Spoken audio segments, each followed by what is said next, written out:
Oh my god, is it working? Is it working? I think it's working. Okay, shit. Awesome. Alright, and now... Sorry, the chat history is gonna need to be, wiped clean and restarted. Because, well, YouTubies be like that.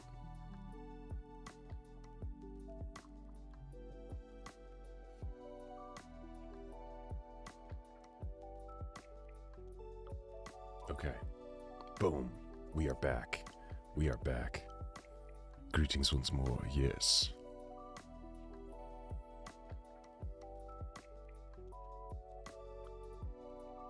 Wait. Wait, hang on one gamer. Did it cut to webcam footage? It didn't do that, did it? I don't believe it did. I think I've been looking at OBS the entire time and I didn't see myself.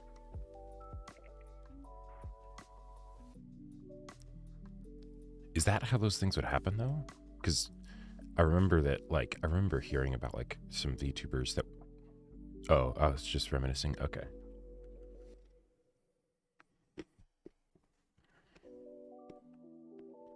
I am here. Welcome, my subjects. We are back in style fashion. We are going. We are going.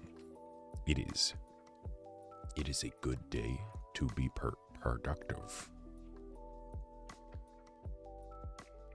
Okay. Just making sure that everything is actually properly set up here.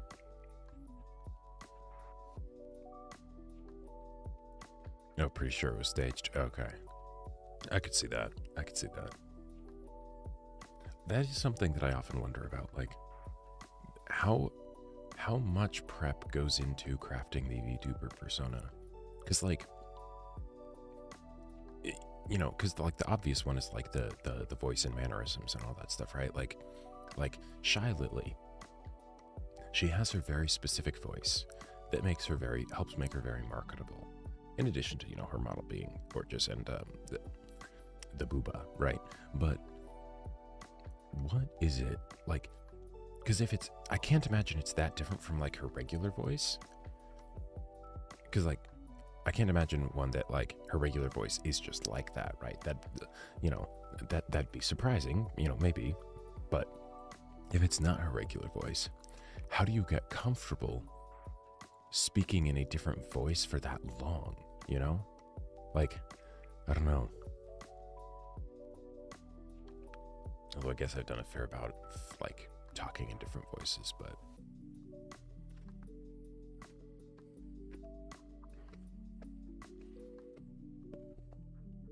sure, yeah, there you go. Yeah. Right, yeah. You get into character and you become the character, and then there you go, and then it's just easy. You don't think about it. Well, right, that's the thing, because I would be like, if it's a different voice, I would be shocked if there wasn't like some moment of like slip up, you know? Bay from Hololive has slowly become less squeaky. Ah, gotcha. Wait, Bay from Hololive. Wait, another VTuber with Bay? I mean, I suppose I shouldn't be surprised, but...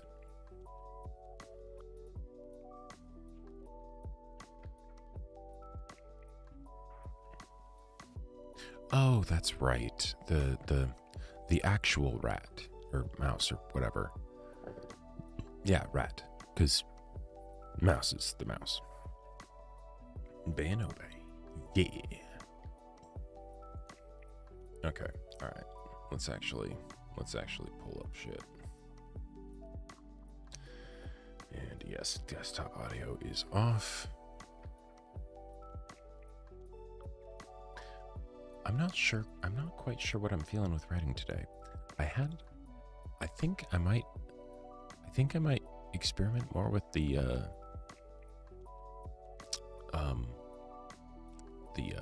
medieval, like, you know, fighty story. So I had a crazy idea. Like there was a point, I think it was either time is a weird soup. My mind is so messed up because of how crazy yesterday was. I don't actually know if this was like yesterday or like the day before, but I just had this moment where over the course of like 10 minutes, my mind opened up, and it was crazy. But I went from having like just a vague concept for like this one scene that like could be a fun hook to a story, but I would have no idea what story it would actually be a hook for, to having ideas for like what the core emotional conflicts would be for like book, like 3 and 4. Like it was weirdly specific, and yet I was like, ooh, this could be good. So yeah, I don't know. I think I'm gonna mess around with that one a bit more and see where it goes. But if I'm doing that, then let's do Berserk, My Brother on loop for music. That sounds good. So, if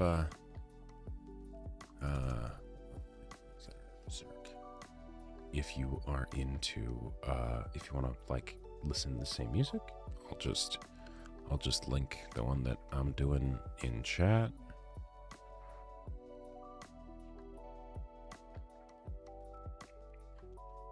I do enjoy 15-second unskippable ads.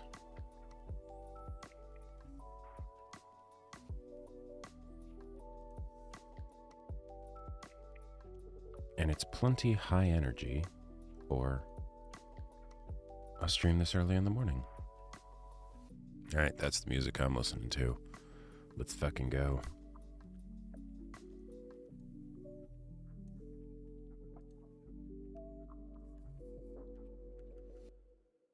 Oh. And let's switch over to the study.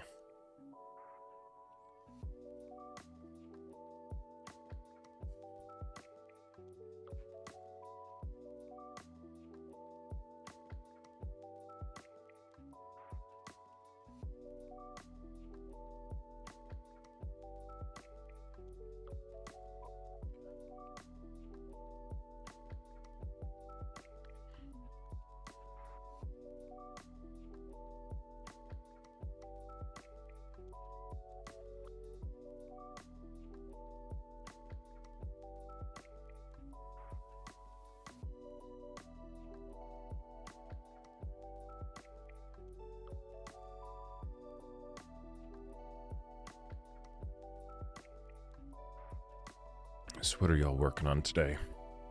Or are you guys like just working? I know a few of you are just like doing actual like job work right now, but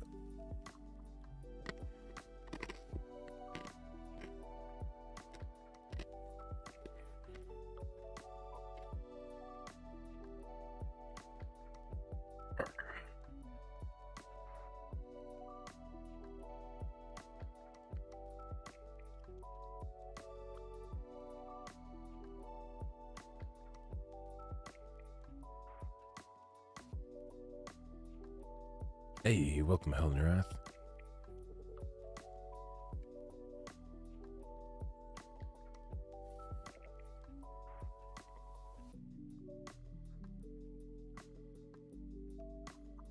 Lo-fi beats, nice.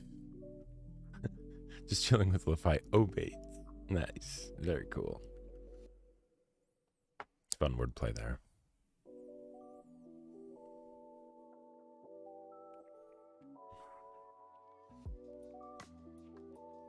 Oh God, I wish. It is such a shame that you can't like just. I know why, but like, I really wish you could just play music on stream and not have it be a problem. Like, that would be nice. That would be nice. Because I want to like headbang and like start singing along to the song and stuff. But then it's like, wait a minute, you guys are gonna be hearing the same song.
Hmm.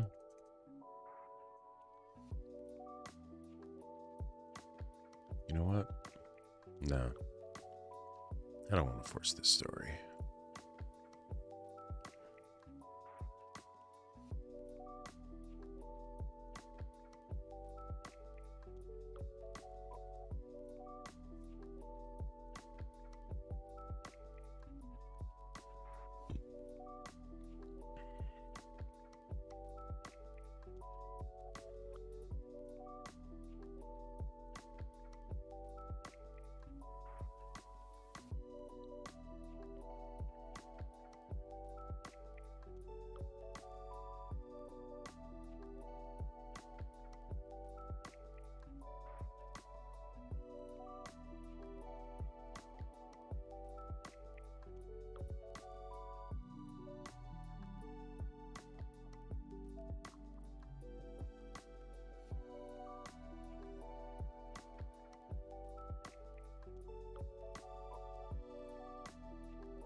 Ooh. Here's actually a question. If most of you guys have your own like lo-fi or something that you're listening to in the background, let me know and I can mute the BGM that I have in the stream. Because I don't know, I feel like that would probably be kind of disruptive to your own like workflow if you've got two different like music tracks going.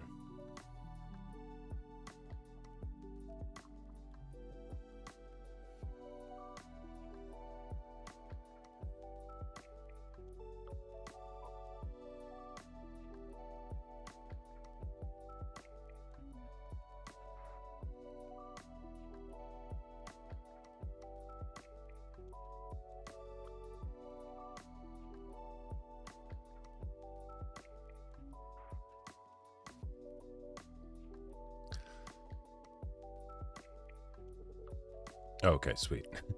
All right, cool. I was gonna say, like, yeah. Like, there's that part of me that's having in my mind, like, think about, like, okay, what's something to, like, like, keep the conversation going, while at the same time not being distracting. And then I was like, wait, Joseph mentioned watching or listening to lo-fi. Wait a minute.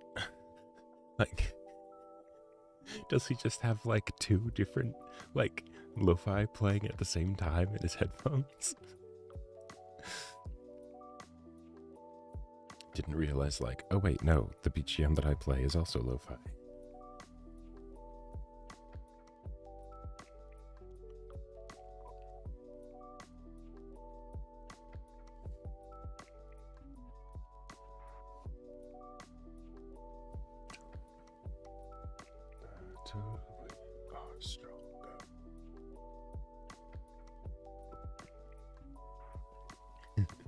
Yeah.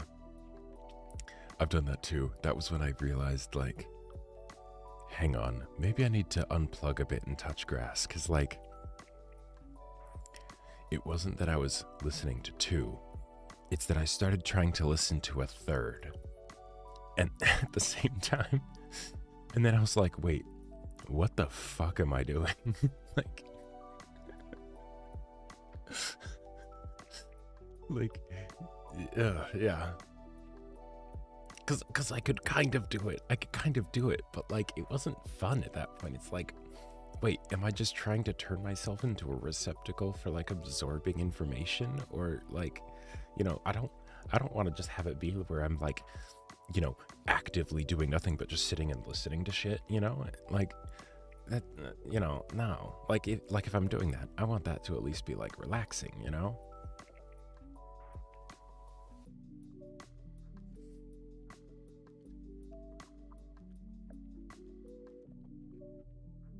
And then after that, I was like, okay, yeah, maybe just keep things to one at a time.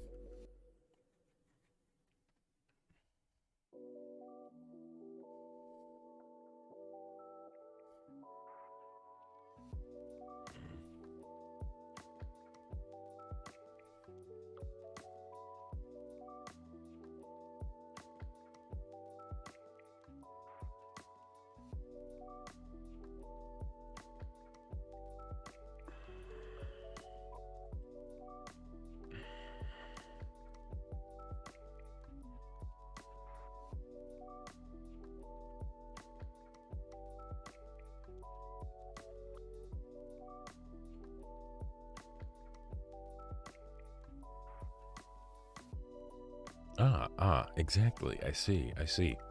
Clearly, you have good taste.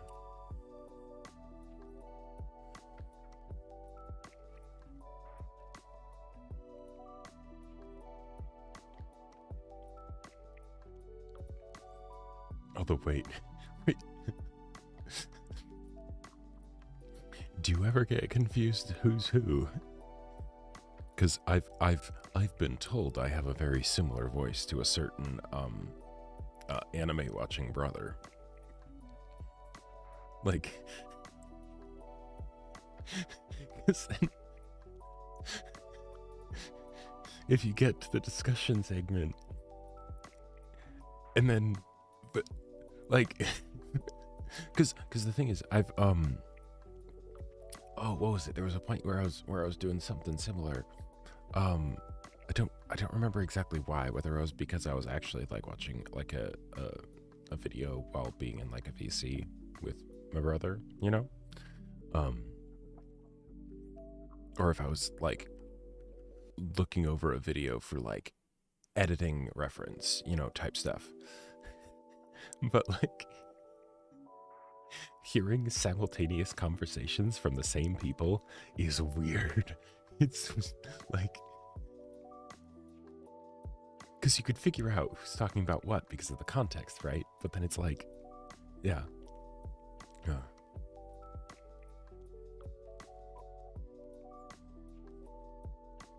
Although, let's be real, these streams are like the ultimate attempt by me to double dip with my time.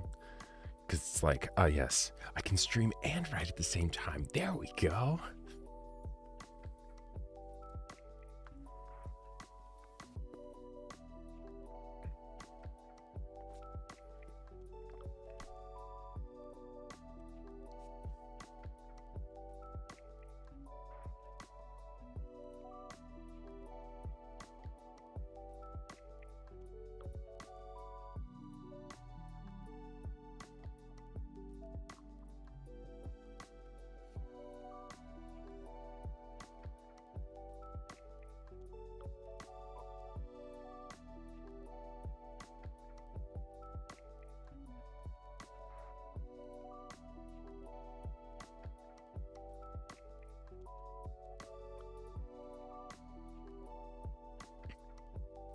Sure.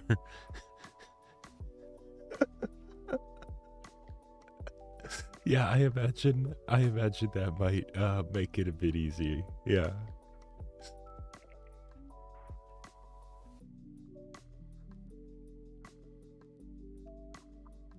Also, again, good taste.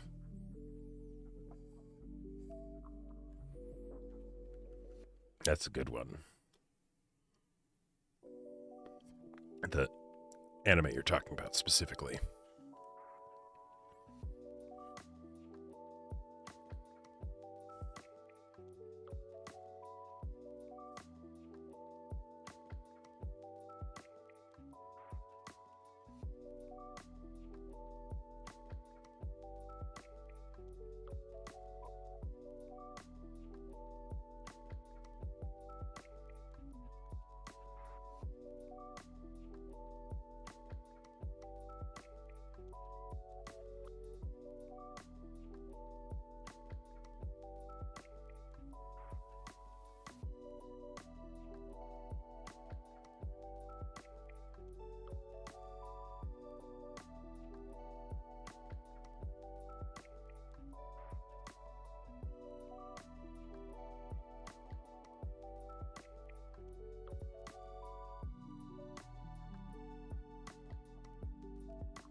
one of the worst parts. So one of the worst parts about writing like non-linearly, you know, where you like jump around and just write whatever you feel like, is that then when you go back to like continue where you left off, it's like, okay, wait, you have to like remember exactly what's been happening in the context and all that stuff.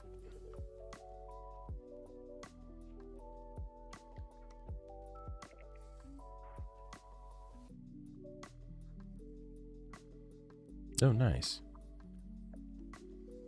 I don't think I've heard of Witch from Mercury before. What's that one about? There you go, psych. Better late than never. Also, let's be real. The stream almost kind of just started. I don't know. I haven't actually managed to get any writing done yet. Which I guess is something that's like an experiment in and of itself. Because,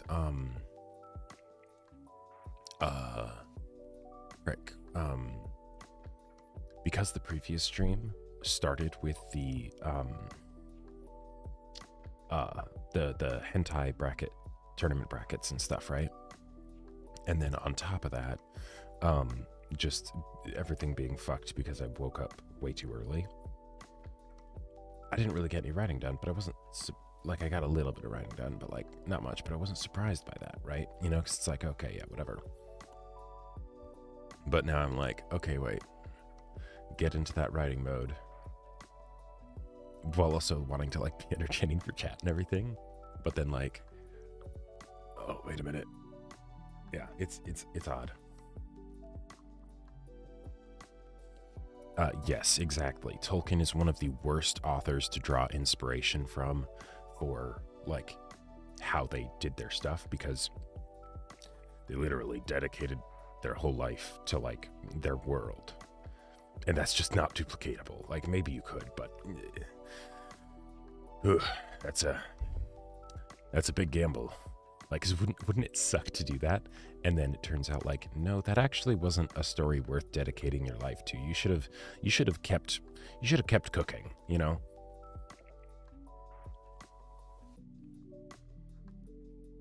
It's the new Gundam series, super popular so far, a lot of Utena parallels. Okay, cool. Maybe you start early enough? Yeah, maybe. Yeah.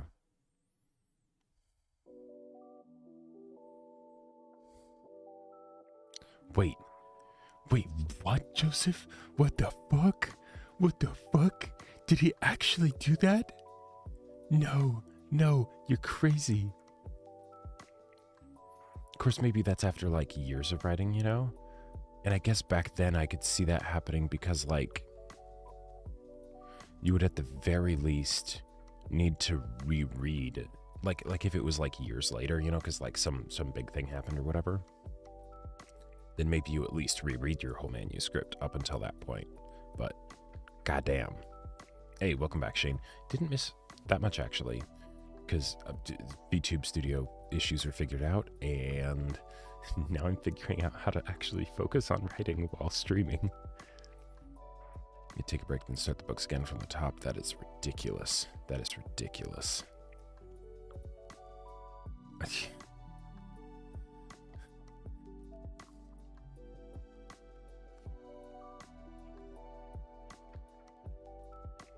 It's how Trotter the Hobbit, who may or may not be Bilbo, became Strider, who may or may not be Isildur's heir.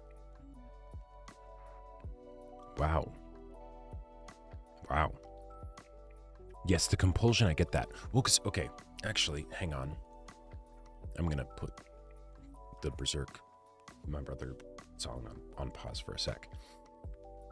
So, one of the things, you know, Secronia, because, you know, you write too, so, and Joseph, I wouldn't be surprised if you also did some writing, but, with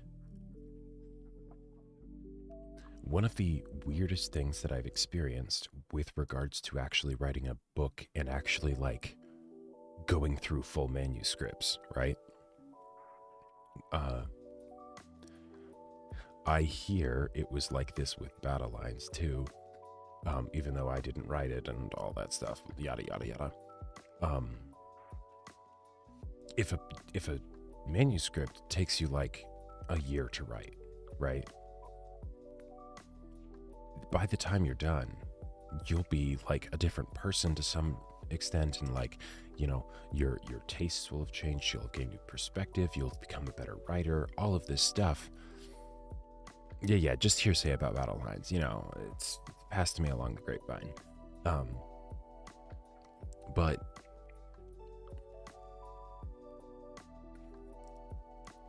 from the standpoint of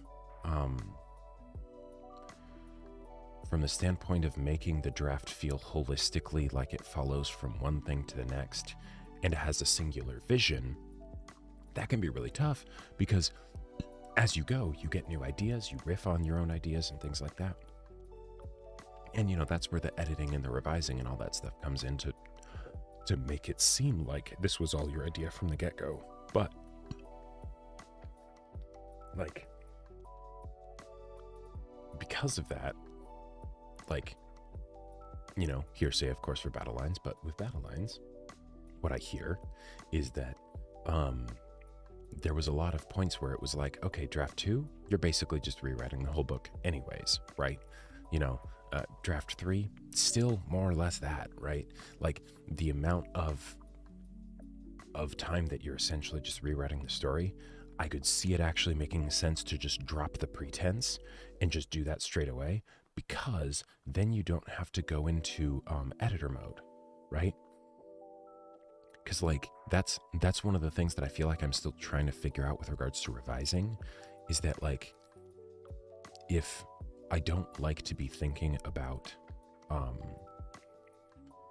how I need to improve the story while I'm writing the story, because then it just slows things down a lot, right? But if you made a new outline essentially at the top of every story and then wrote, and also like allowed yourself to sort of discovery, like add things in, I could see that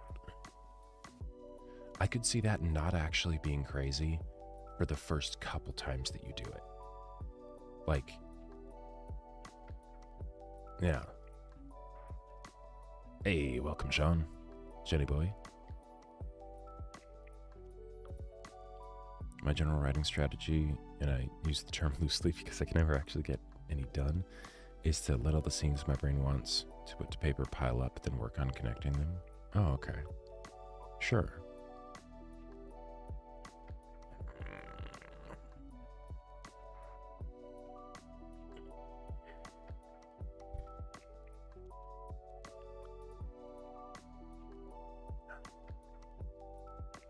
Man, this part. Ooh, Shiny boy, did you ever get a chance? You know, no rush, of course, but did you ever get a chance to check out the writing bit that I posted in der other Discord?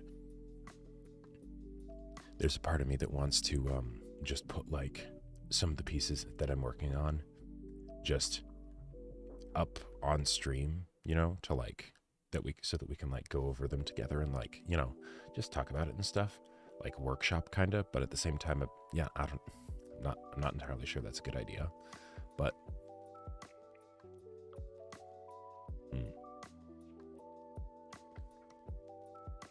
my personal struggle with trying to write anything other than opinion essays is that I visualize way too hard. Pretty much every time I end up daydreaming 50 paces ahead of the paper. Sure. And right, and then the question is how do you turn that to be a positive rather than a negative, right?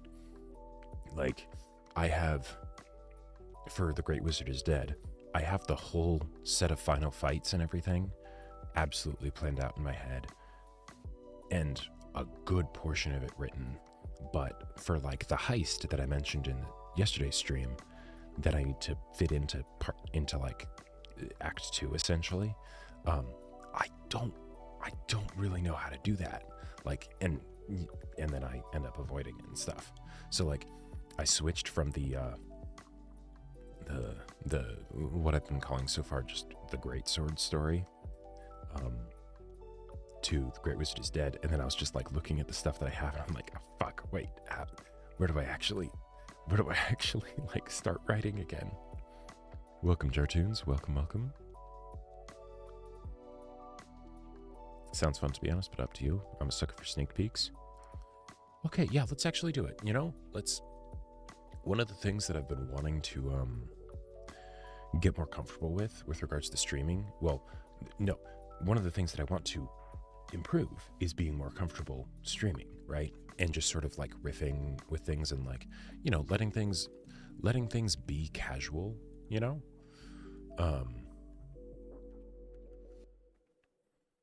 So yeah, let's do that. The thing is, at this point, writing is a compulsion for me. I'm a victim in a horror movie and I need to propagate the brain worms in the food form of words so they leave my head. There you go.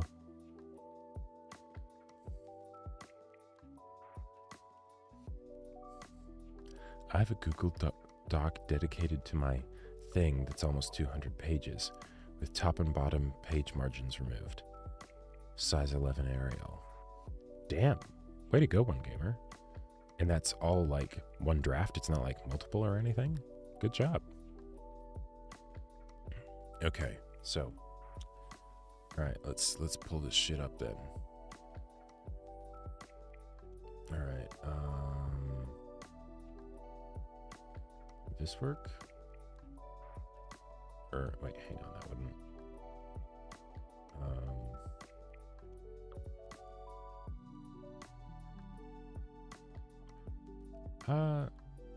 Yeah, I suppose this will work, and then we can, let's see. We can zoom in. And then, wait, let's do this. Let's do that. And then, is that enough to get it? All right, cool. I'm gonna move this over here. Okay. So actually, what I'm thinking I'll do for this is I'll even read it out loud. That way, I can also like be engaged with it. But then, maybe that'll give me some ideas.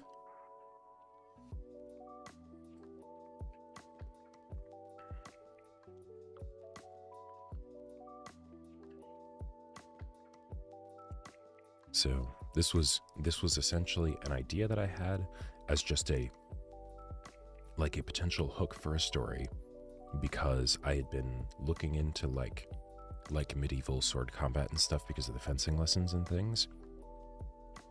And well, yeah, very, very rough. You know, there's no editing or revising with this and stuff. So, you know, I'm sure there will be parts of it that read weird, but.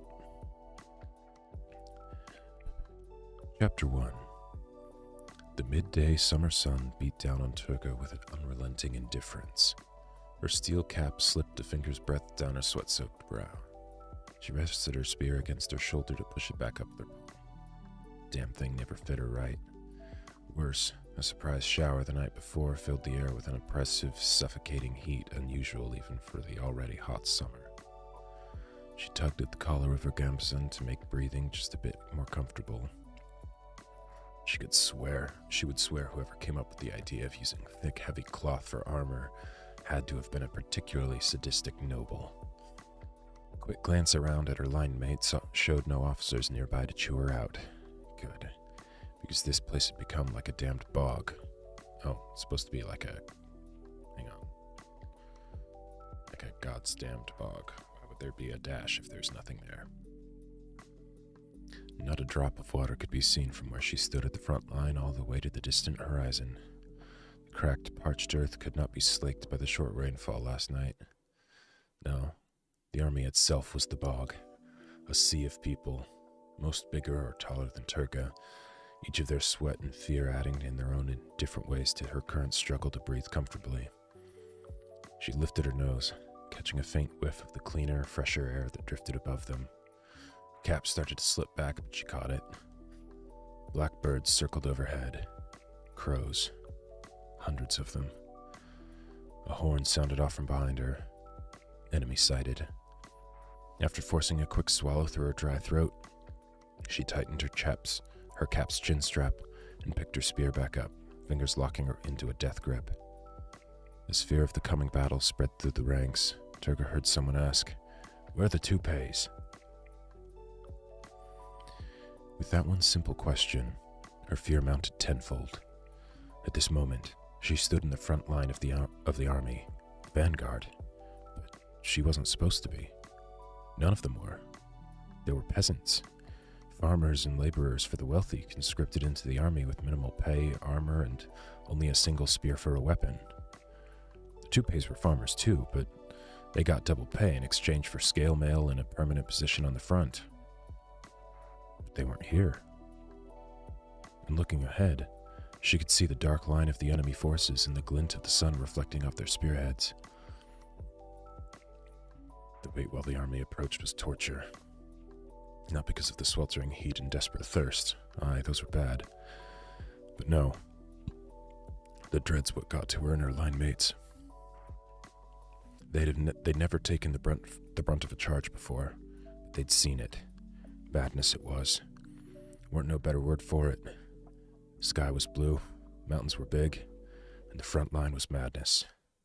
Madness, blood, and death. Even for the crazy folk who trained for it.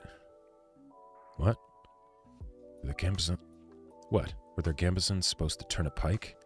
Could hardly turn a short sword on a good day. They had wooden shields, for God's sakes. Tweren't even banded. Gods, one of her line mates said in a voice of pure terror. Bastards have heavy horse. Turga's blood froze. When she looked, sure enough, there were two lines of glimmering spearheads at different heights. And amidst the sheen of steel was a line of brown, black, and white horse flanks. It'd taken this long to notice because the fuckers were draped in steel. Chain, most like. Dread turned to panic. Whispers turned to cries. And her line mates who had been standing in formation were now turning this way and that. Nervous mutters now turned to curses and talk of running. No wonder the toupees didn't show.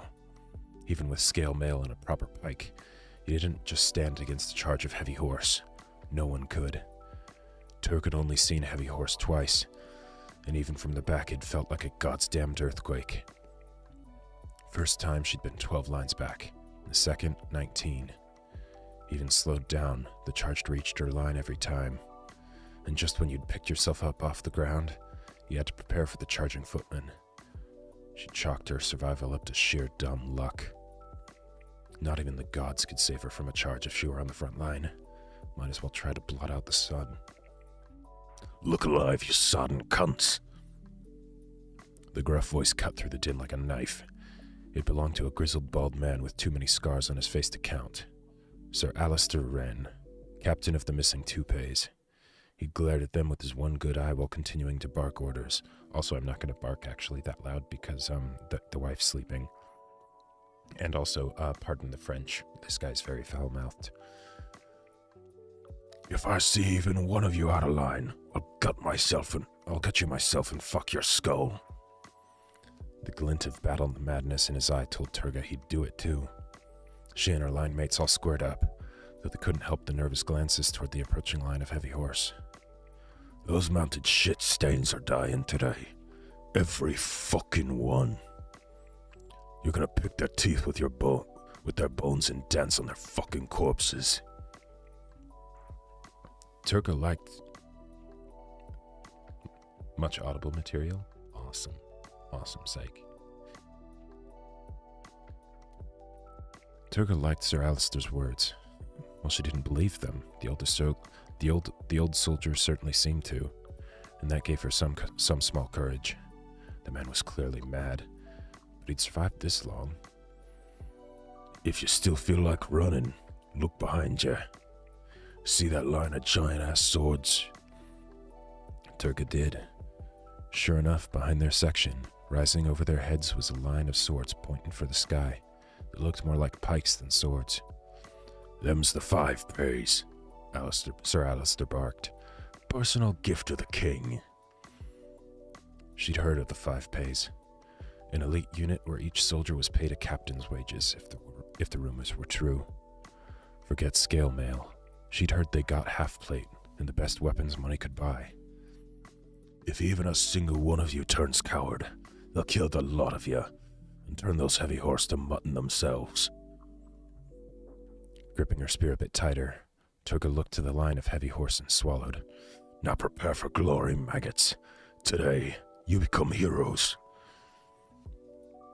Whether Turga believed the madman or not, the heavy horse were clearly visible in the distance now. A horn blew, and it was too late to take her chances with the 5 pays. The heavy horse were coming, slow at first, but steadily building up speed. Once they'd reached a full gallop, the rumbling of their hooves filled the air. Sir Alistair swung his pike high and called out in a voice loud enough to be heard over the charging army. 5 pays, to the front! Turga wanted to look back to make sure they were coming, but couldn't peel her eyes away from the wave of death crashing toward her. A growing shudder ran up her legs as the ground began to quake. She licked her lips once more and swallowed through a dry throat. Then a single cloud, possibly the only cloud in the sky, cast the world in shadow as it blotted out the sun. Heavy footsteps came from behind her as a stout woman in half-plate pushed past her. She carried a sword longer than a man was tall, resting the bare blade against her shoulder and holding it by its gigantic crossguard. She didn't seem to care that she was walking towards certain death. She planted her feet some 10 feet in front of Turga, in a row with her companions, each spaced a good 15 feet from each other, with another line of 5 pays another 10 feet ahead, and staggered to fill the gaps of the line behind them. Each of them seemed not a person, but a god of war. And yet, there were so few, and so small compared to the armored beasts of war that pounded across the ground. They didn't even set their oversized swords for the charge. They just held them high and close to the chest, unflinching before the coming avalanche of steel. The thunder of their hooves drowned out all other sound. The shaking ground set Turga's teeth to rattling. Fear engulfed her, but it was too late now. She and her line mates braced their spears against the ground in unison, getting low and planting their boots. Heavy horse, 2 lines deep, and the only thing between her and them was the stout woman and her big sword. The cavalry lowered their spears, a double row of spikes ready to stick her like a pig. She was going to die. As one, the front line of 5 pays swung their massive swords. They swung low, aiming for the horse's legs, underneath the chainmail barding that protected their upper flanks. The gray of steel and the browns and blacks of horsehair mixed with red as the line of charging cavalry toppled, plowing into the ground. The sound of thundering hooves mixed with tortured neighs. Many horses in the back row tripped over the fallen ones in the front, and those that passed through the gaps in the front row of 5 pays ran headlong into the blades of the back row. Maybe half the heavy horse got past the 5 pays, and those that did were part of a broken line. Turga and her line mates angled their spears to catch the disrupted enemy. Any beast they didn't skewer could be ducked past without being ridden down through the gaps in the line opened up by the 5 pays. Turga ducked and stabbed like mad. Every drop of spilled blood and cry from horse or rider,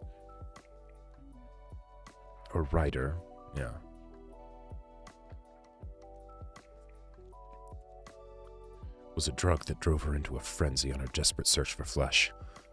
Meanwhile, the 5 pays switched the grip on their blades, grasping the base of the blade in a gauntleted hand to wield it like a pike. The front line skewered the fallen horsemen, while the back line turned to help with the remaining cavalry. Between our spears and their swords, we'd become the maw of a great beast, devouring the routed enemy whole. By the time the charging enemy footmen caught up with the cavalry, most had been killed, and the front line of 5 pays switched back to a swinging style, deflecting or cutting off the spearheads of the charging enemy. Fear and hesitation had taken root in them after what they'd seen. And many opportunities they might have been able to seize to overwhelm the 5 pays were passed by. Don't let the 5 pays have all the glory, Sir Alistair roared over the din with his thunderous voice, pointing his pike towards the enemy. Charge! Turga and her line mates surged forward in a wave, screaming in unison as they rushed past the 5 pays, who stopped their wide swings to let them pass. She crashed into the enemy line, fully given over to the battle madness. Somewhere along the way, She picked up a couple non-threatening wounds, but she couldn't say when. Such was her bloodthirst. Before long, the enemy broke into a retreat, and she didn't need to wait for the order to give chase. She waded through their blood and screams, reveling in the same fear and hesitation she had faced not half an hour earlier. The day was won, and she had never felt so alive. When they finally gave up the chase, Turga swept the battlefield with the other soldiers on the way back to the camp, finishing off any wounded they came across. The battle madness and killing had left her feeling lightheaded. "You fought like one of us," a woman called out to her as she rammed her spear into the throat of a pleading man. She turned to see the stout 5-pay woman walking up alongside her, helm under one arm and great sword braced under the other armpit while she held it up with a crossguard, point sweeping over the fallen. She noticed an enemy still moving, a woman, and gave her a quick stab under the chin. "What are you doing as a common footman?" Turga heaved breaths in and out as she held onto her spear, blood still boiling from the violence. Her thoughts felt like they came through a fog of battle madness and raw instinct. First time, Turga heaved between breaths, feeling something like this. She thought she saw an enemy body move out of the corner of her eye and stabbed it for good measure. The stout woman laughed, hard, clear, beautiful. A wide smile framed against a mess of auburn hair and a scar along her jaw. Her eyes shone with the glint of glory and battle madness. "Got a taste for it now, do ya?" Head spinning, drunk, lightheaded, Turga dropped her spear. "You could say that," and she kissed her. Passionate, hungry. The next thing Turga knew, a gauntleted hand had a vice-like grip on her throat and she was pushed out to arm's length. The woman's greatsword still rested under her armpit, but she gripped it tight, and her feet were planted in a stance. "You wanna die?" Amidst her growing delirium, Turga couldn't look away from the woman's eyes. "Not yet," she choked out. The woman met her stare for a while, then sized her up. "What's your name?" "Turga. Yours?" A little nod. She turned her great sword over with her other hand and stabbed it into the ground. "Ilvin." Then Ilvin pulled her into a kiss. Just as hungry, just as passionate. It couldn't have been more perfect. Turga was alive, and so was Ilvin. The dead littered the ground all around, but they weren't among them. Even amidst the desperation of the kiss, Turga felt a tenderness that from each of them that she hadn't expected. She found herself cupping Ilvin's head in her hands as their tongues danced and breath mixed. Ilvin's head was warm and wet. Through the dizzying kiss, Turga pulled away to see a small river of red running down Ilvin's head. "You're bleeding," she managed to say. Ilvin leaned back, confused. She looked down and her eyebrows went up. "That's not me." As the edges of Turga's vision started to go dark, she looked down to see her right hand, covered in blood, with the bottom 2 fingers missing. She blinked. "Oh." Then she collapsed into Ilvin's arms as the world faded away. Yeah, so so that's what I had as the first chapter, and now you might be understanding why I mentioned that when I was writing this in the previous stream, that I had the Domeikano OP playing in the background, because I was like, okay, what could maybe if you had people that suddenly were like, oh fuck, war, killing, murder, oh shit, I'm alive. I was like, I could see this maybe happening in some edge cases, in medieval times.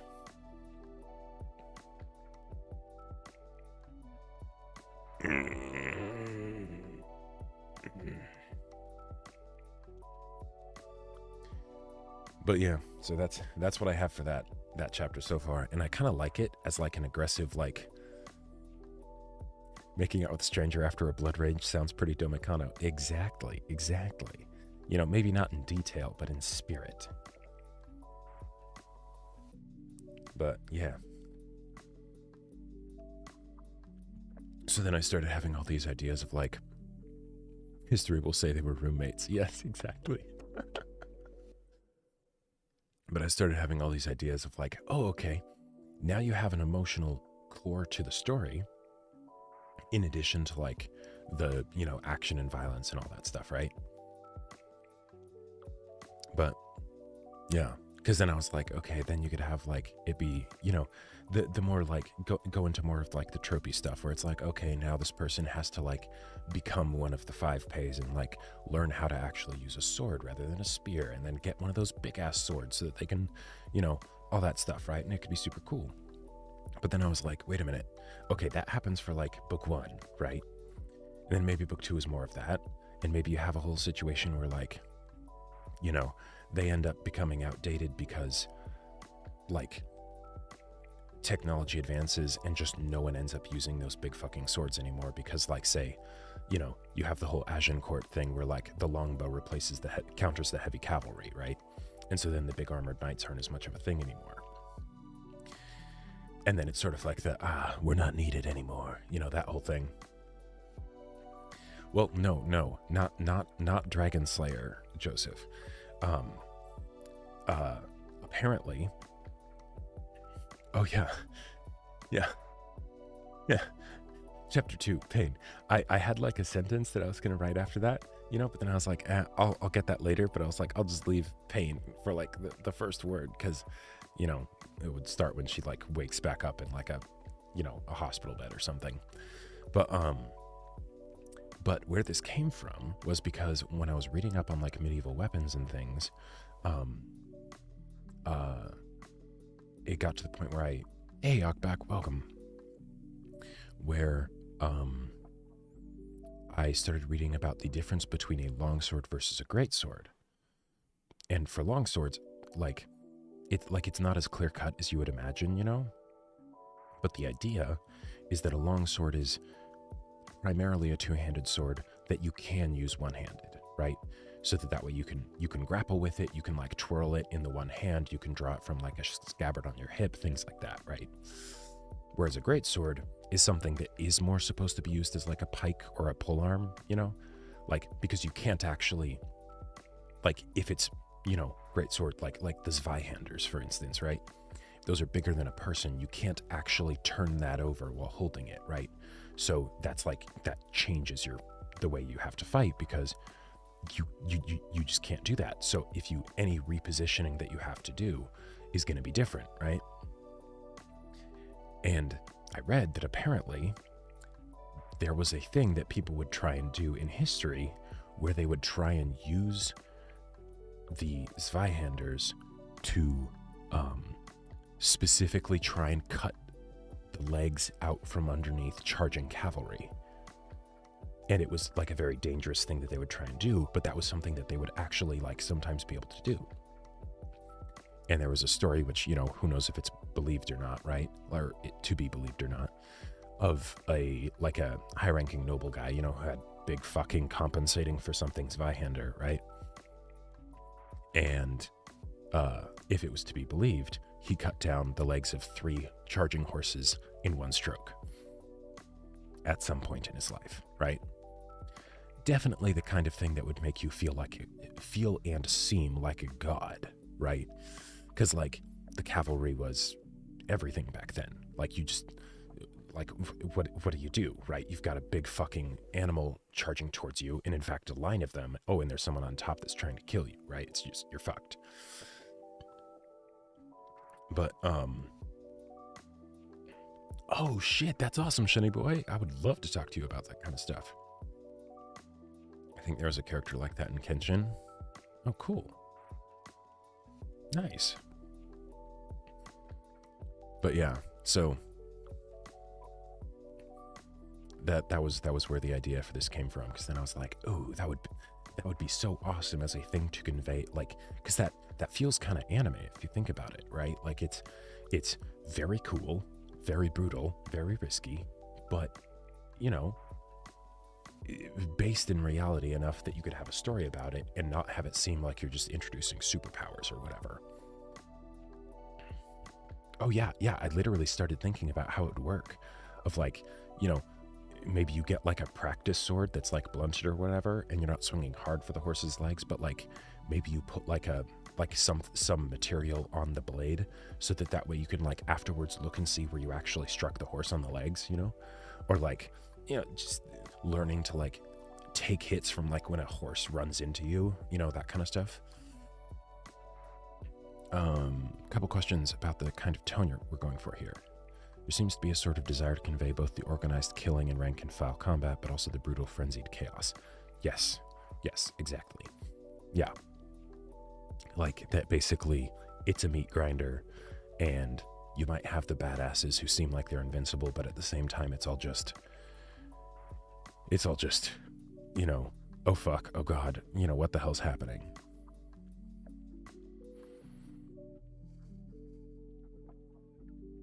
I imagine they build big-ass horse-shaped wagons and stuff for target practice when swinging. Sure. Yeah. Or like they even take turns with like having some of the other people that are practicing to do this be the ones riding the horses, so that way they can see like, okay, this is exactly what someone who is also trying to kill you might do from horseback, you know, as you do your maneuvers.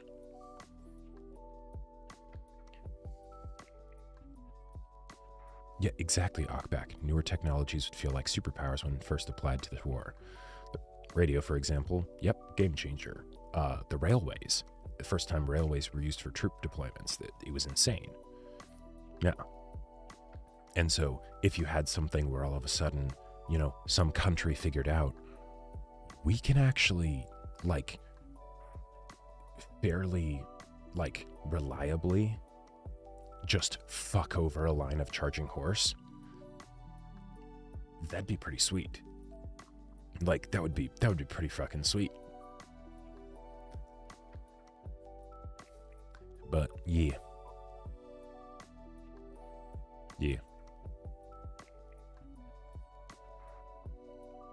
So that's what I came up with. And I really like it. I love like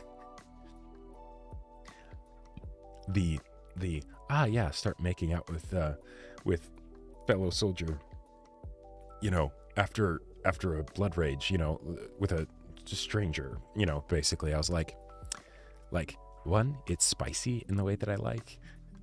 I don't think people will expect it, and it definitely falls into the have aggressive introductions for your characters, you know. Yes, Shane, yes. Yeah, so that is probably my biggest issue with this piece as it is now. It has way too much passive voice, and the not just passive versus active voice, but you know, because like Turga, I had no idea who she was as a character. It was just like, oh, they're the, you know, the everyman, the random, you know, person who's just, you know, in, you know, a peasant with a spear, right? And then suddenly the heroes show up, kind of a deal.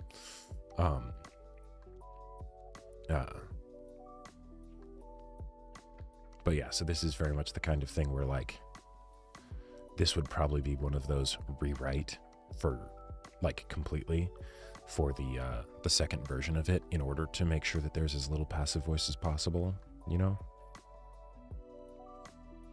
But yeah.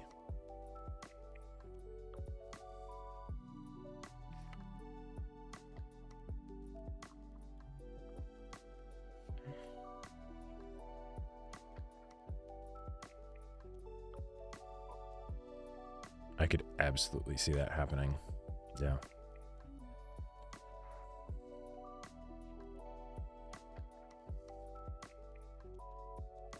I had this idea for something like that, but not so much the like cannons and all that stuff, but taking the in another world with a smartphone thing, and then using Wikipedia, because this is stuff you can just look up, how to build nukes a la like I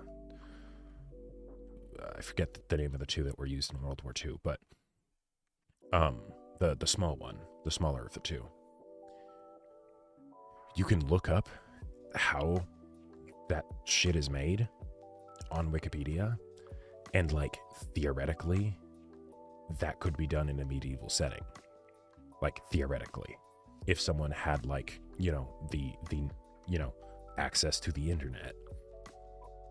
And then, you know, I was thinking like, oh, like probably a terrible story idea, but I was just thinking like, oh, that could be a fun way to do like a villain isekai thing where they basically become a dark god where everyone's just like, what is this black magic, you know, city gets wiped off a map, you know.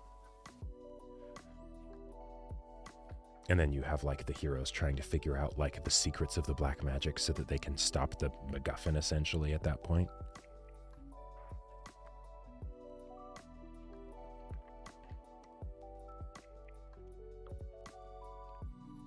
Nice.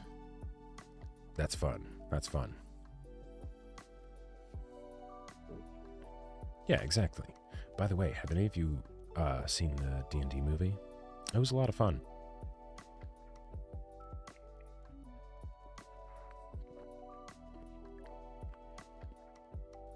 Ooh.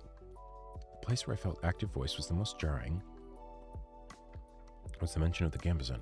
Ah, right, because you were saying that it wasn't just the fact that it was passive voice, it was the switching between passive and active voice.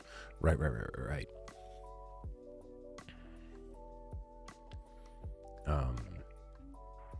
Change. Whomever thought of using thick, heavy cloth as armor must have been a truly depraved soul. Ooh.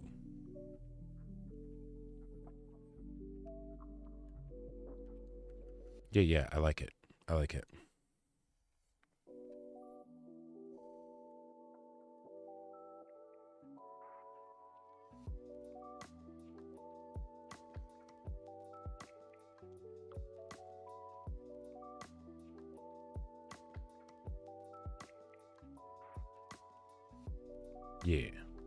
Yeah, that fits a lot better.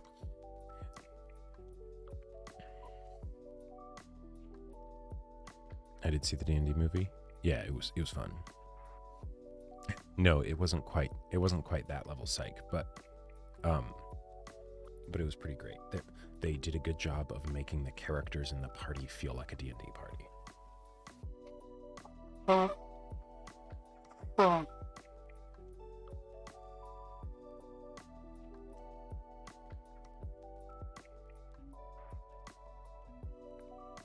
Like there's a sequence where they're trying to figure out how to get into a vault, and the ideas that they come up with and stuff are peak D&D type stuff.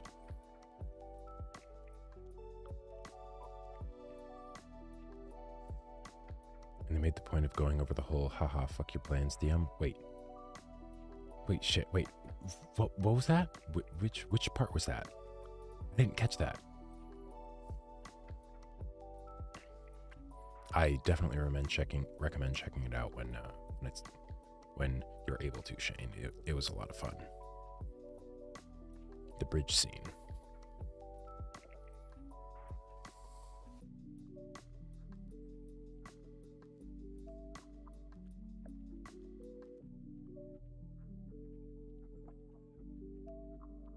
I'm drawing a blank.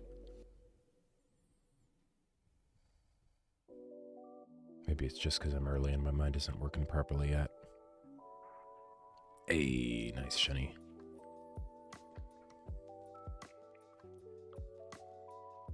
Exactly, psych. Yep. Like, usually if there's a character in a story that could be a D&D character, that's like, not a selling point, but it's like, it makes them stand out and be like extra awesome fan favorite type deal.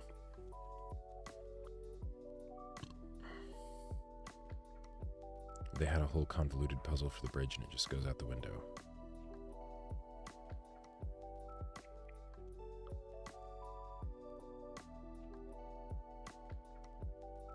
Was that the...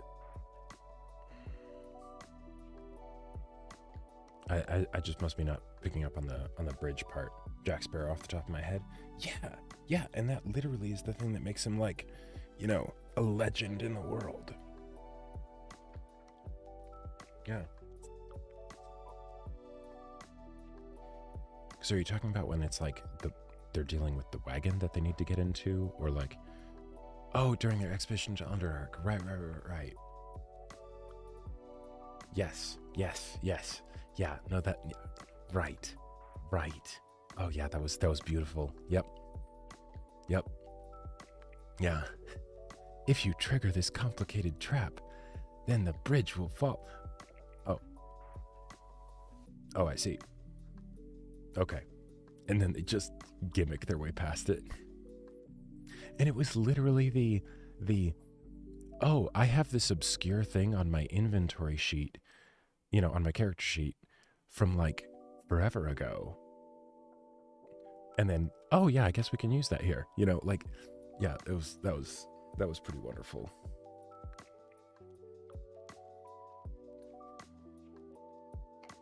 Oh.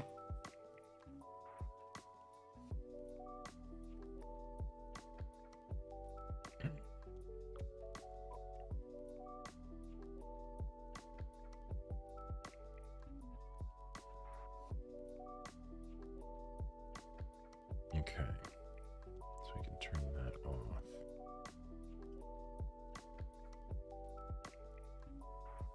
Since when does it do that? Since I just made it the fuck up. Yeah.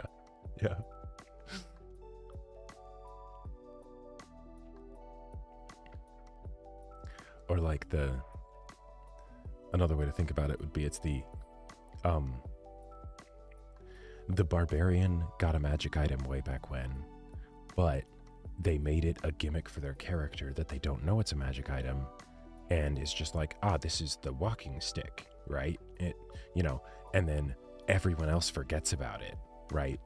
And then the barbarian the barbarian is just so playing into well, my character wouldn't know about this, that they've never used it before. And then all of a sudden it's like, something ends up happening, and then that reminds the wizard or the sorcerer, and they're like, oh shit, yeah, that's right. Wait, that's a magic item. We could use that shit.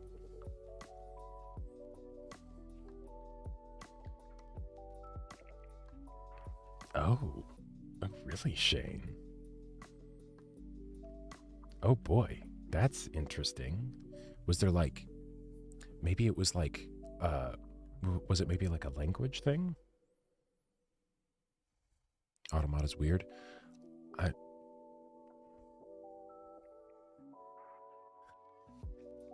don't think it's supposed to do that. Not with that attitude. Now, does anyone know how to do taxidermy? Yep. I think I used the word boycott. Gotcha.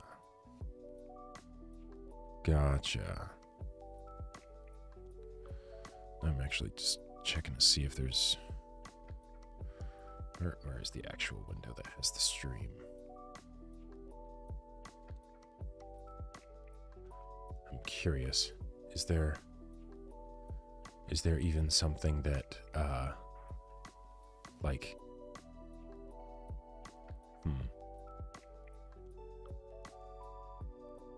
manage?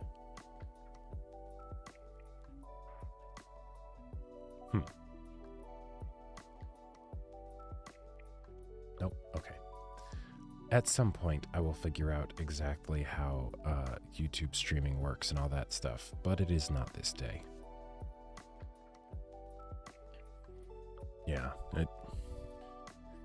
Oh man, I don't wanna think about that whole thing with WotC. Like, hey. Oh boy.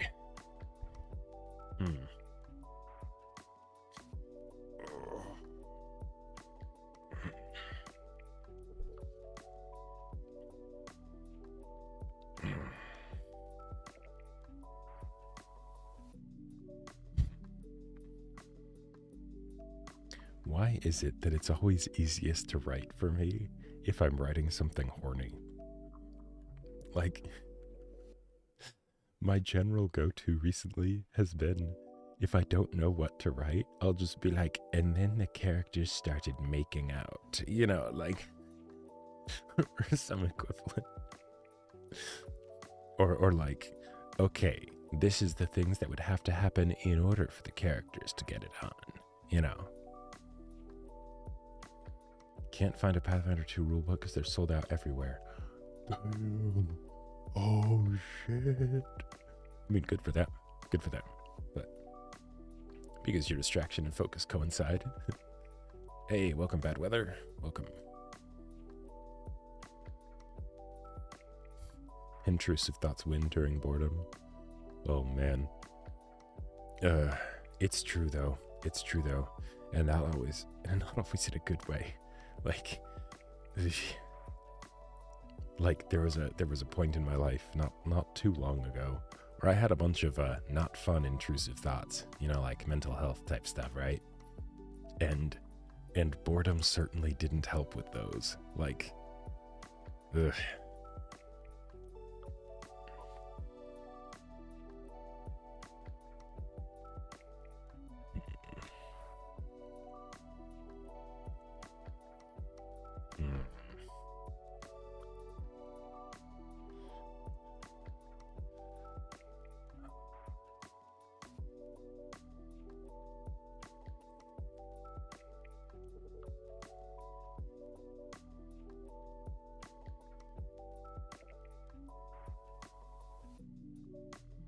Yeah, kinda. That's what I've been going for. Because right now I have two. I mean, well, two kind of. Like I've got the Great Wizard is Dead, which is the main one. I've been working on that one for like years, off and on, right?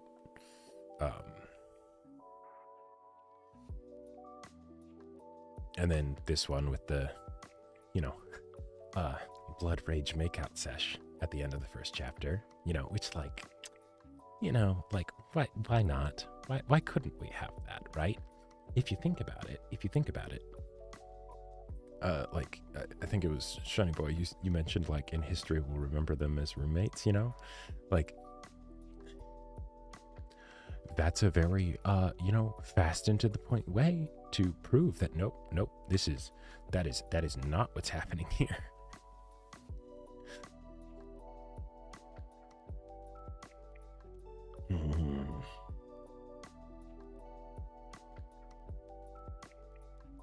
What's your choice of metaphorical imagery for the naughty? I always somehow gravitate towards Hunter Prey, and I think that's because Beastars ruined me. Oh no.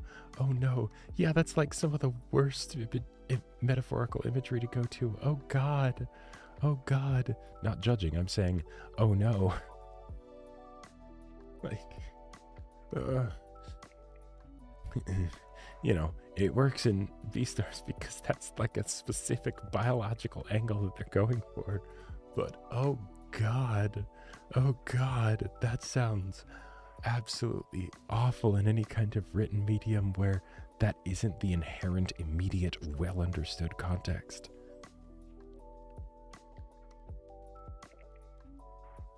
Oh, I'm feeling moody, the emo hero, when I'm being a drama queen, the bubbly narcissist.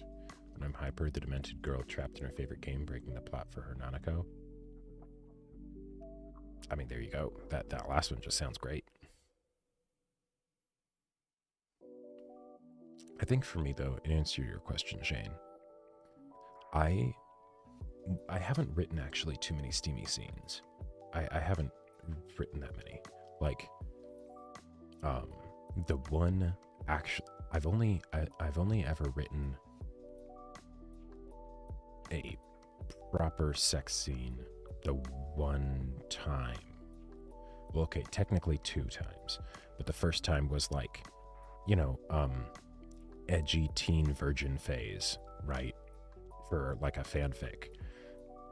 Never again, right? As someone who has actually had sex, I've only ever written actual sex scene once that was like explicit, and I didn't actually use metaphorical imagery really. Like, I went into the details of exactly what was happening.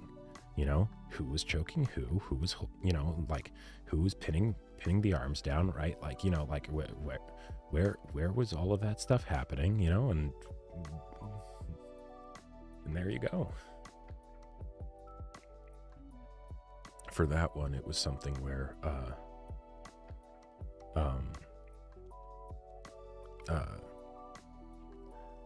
it was for another story idea that I had of basically like, because I'd been playing Elite Dangerous, which is like a space simulator type deal, and I loved the big dumpy transports that you could get in that game, and you could just do like transport missions and stuff. And so I had this whole idea of like, you know, space adventure type deal, but it starts as just like they're just somebody who has a transport that does, you know, cargo runs basically. But you know, when your co-pilot is hot and you're the only two on a ship, you know, in potentially a multi-week long trip through space,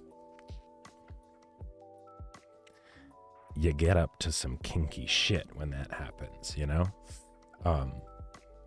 And so I wrote a scene where it was literally like an idea for an intro where it's like, it starts with a group of pirates, like space pirates, and they figure out a way to like, you know, like interrupt a ship's FTL drive, you know, to like, we're gonna rob them, we're gonna get their shit, you know, and they announce over like the communication systems, like, you know, cut your engines, we're about to board you, you know, all that stuff.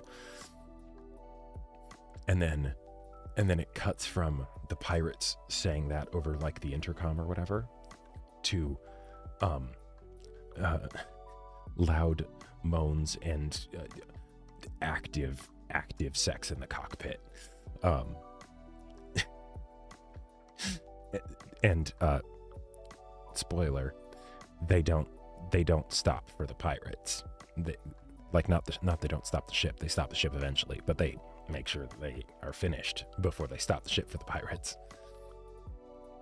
And the idea for that one was that it could like communicate that like the, you know, oh yeah, space pirates, that's a fairly normal thing. You know, we know how to deal with that. Well, you know, it's an inconvenience, you know, but there's no people having more sex out there than truckers.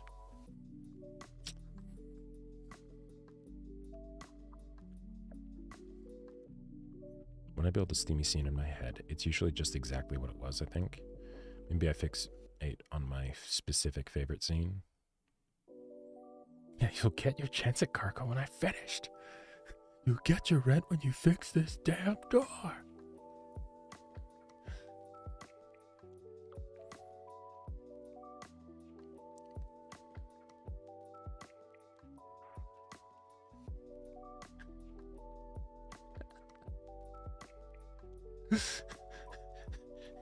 Exactly, bad weather. Oh, that'd be perfect.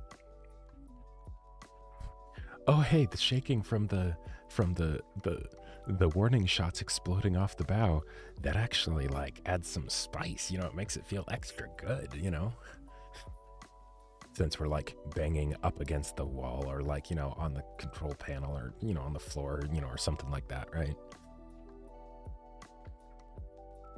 Gets the effect of like banging on top of like a laundry machine or something, you know?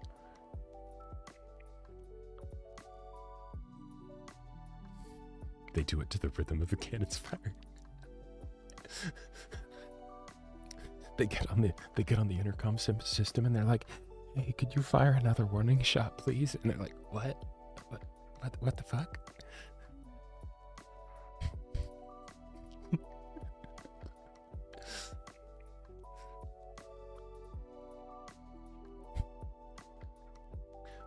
The partner that's on top is like trying to look away to like get like, you know, get a peek out the window, you know, they're like trying to like stretch up to get a peek out the window, you know, to like make sure that everything's okay, and then the person on the bottom like pulls their face back towards them, and it's like, "Hey, don't look at them, look at me."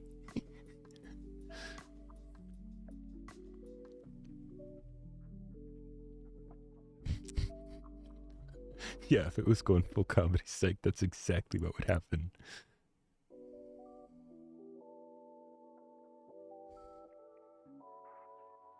See, for me, it's if the way that I try and convey the relationship dynamics is that shifting up the way in which the sentences are structured, or the like, so that it's not that you're literally explaining different things, but in how you're communicating the different specific literal physical things that are happening to like give it like a sense of like rhythm, speed, energy, emotion, that kind of stuff.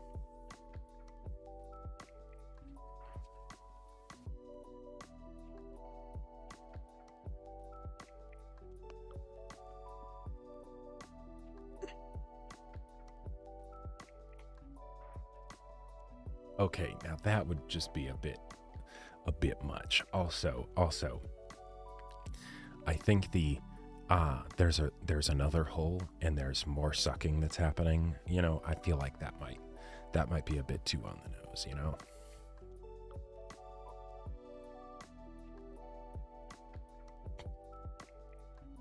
God. You know, whenever I'm like, okay, that's my secret cap. I'm always horny. But like, there's always that part of me that's wondering, like, is me being horny just my natural state? Or is it that I actually just have, or that it's been like too long since I've gotten laid, you know? Because like, on the one hand, when I'm like, you know, I'll be horny through dry spells. But then at the same time, when I'm not in a dry spell and I'm like getting it regularly, that also makes me more horny, you know? like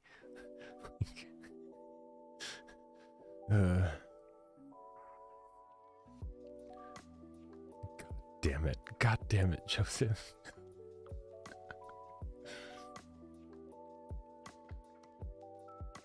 I mean, I don't know, Back. I feel like if I talked in a rude voice, that would just make it awkward when I start talking about the passionate fucking in the spaceship cockpit, you know?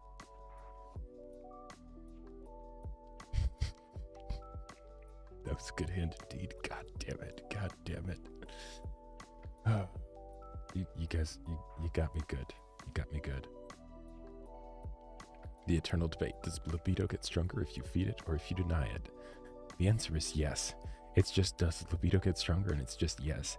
It's a singularity of ever increasing horny that eventually just, I don't know, it explodes. I don't know. Yeah, we all answered the same thing. Yes.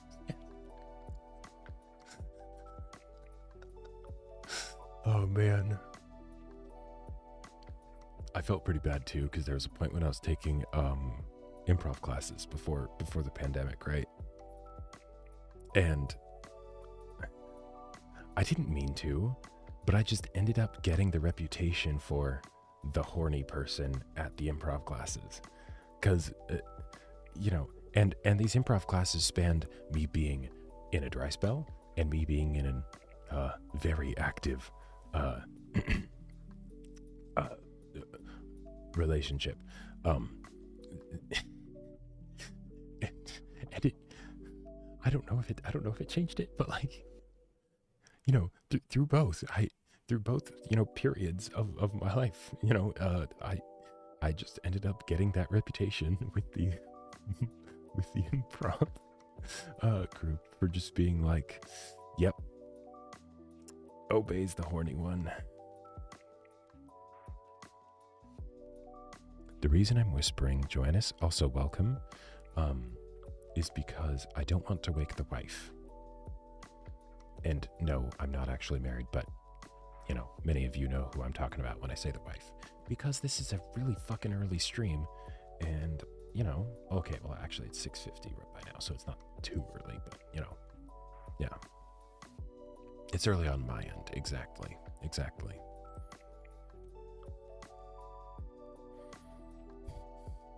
It's not just yes, it's yes.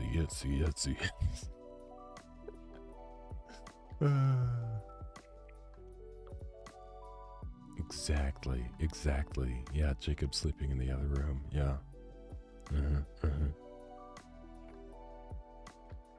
Thankfully, I'm in my office right now with the door closed. And then I also got these, one of those like, at-home DIY style, like, booths with like sound blankets and stuff on PVC, hanging from PVC pipes. No, Jacob's not the way. No.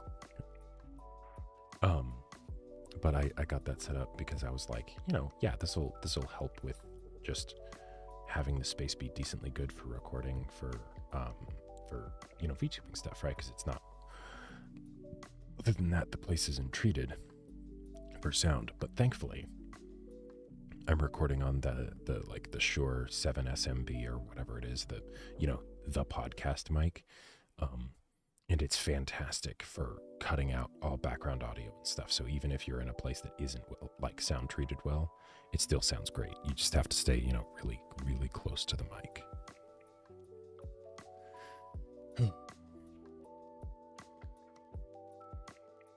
God damn it. Is this something just where it's going to be like the only good writing I can get done during these streams is if I'm just like writing prawn? Is that what this is?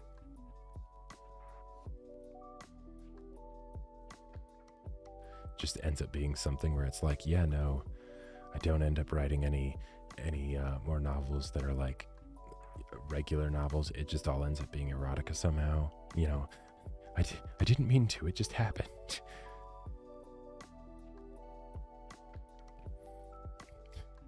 Yeah, exactly. That one change of active voice fixed the whole passage, Shane. Yep.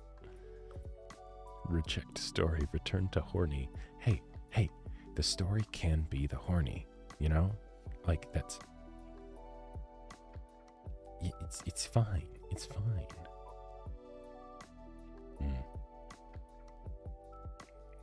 Feeling like BoJack writing that book? Okay, not quite BoJack. No. I do actually know how to write. Like, you get into those blocks where it's just not working, but like, for me right now, it's the, this is kind of trying to write with training weights, which on the one hand, maybe that's not a good idea, but if I'm able to get more time writing, it's just that I have to be doing it with training weights. And chat, you're the training weights. You are. Yes. You make things a lot harder for me. I'm sorry. I'm not sorry. No, but like, cause when like, and this is something that I've heard from a lot of other writers too, is that when you sit down to write, everyone deals with the writer's block type stuff, right? And that's why you need to like actually spend dedicated time sitting down and writing, because maybe for the first hour even, you're not actually getting much done because you're basically getting into the mode where your brain is adjusting and you're figuring out exactly what you need to do, and then you actually get into the zone, into that flow state, and you start writing, and it's great, right?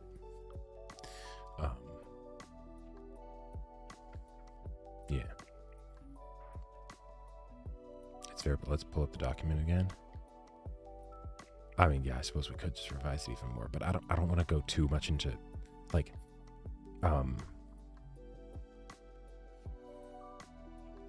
I don't want to go too much into actual revising. Not that I don't appreciate the offers, Shane, because that was a very good offer. That was a very good note. But if I go too much into the like, let's fix up works that I've already done, my brain shifts into that state, and then it's not helpful for like the times that I actually need to write. When I was, and I know I asked about like the feedback and stuff.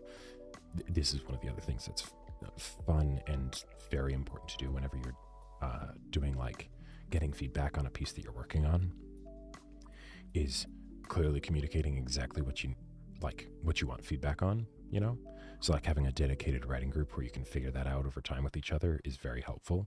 Hence, that was actually probably one of the big reasons why I was hesitating to share it with you guys.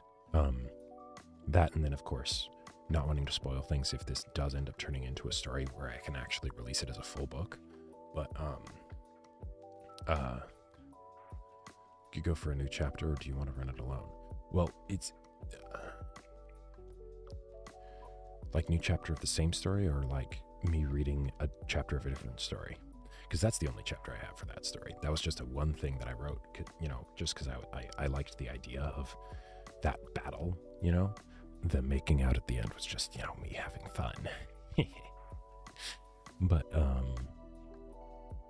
usually when for context for me personally, when I write something, on like the first 2, maybe 3 drafts, I'm not actually looking, maybe on the 3rd draft I'm starting to look at this, but I'm not usually looking for as much feedback on the prose specifically in like detailed, like this line could be fixed up in this way. It's more of general things like, oh, like the thing that you mentioned, Shane, of like, the thing that was tough for me was the transitioning quickly between active and passive voice. Great. That's like I know what that means. That's workable feedback. And then when I go through, I can try and keep that in mind when writing in the future, but then also when like working on that piece, right? Whereas like one of the big things that I heard happened with the creating of battle lines, because the author was looking for feedback from as many people as possible, but didn't realize that they had a YouTube channel and could put feelers out for an actual writing group with other writers. So it was the feedback was from a bunch of people outside of the actual like editors, but even then some of the editors, it could have been better ones, but it was with people who weren't writers, so they didn't know what feedback to give. So like, it's fairly common for when people think of like editing a piece, they're not used to editing fiction. They're used to editing nonfiction. So they'll look for like grammar errors or things like that, or if they're not actually understanding what the writer's saying. Not so much the stuff of like, when did you feel the most engaged by the characters in the story, right? Like things like that, right? And so with battle lines, from what I hear, the author had to do a lot of like, prying and wrenching and bending over backwards basically to get feedback that was usable when they were like going off of their earlier material, because people just wouldn't know it. Like the things that they would say, even if they did give feedback, like just getting them to give any kind of feedback like that would be hard, because a lot of times it's the, oh, I liked it, I didn't like it, and it's like you don't know why, right?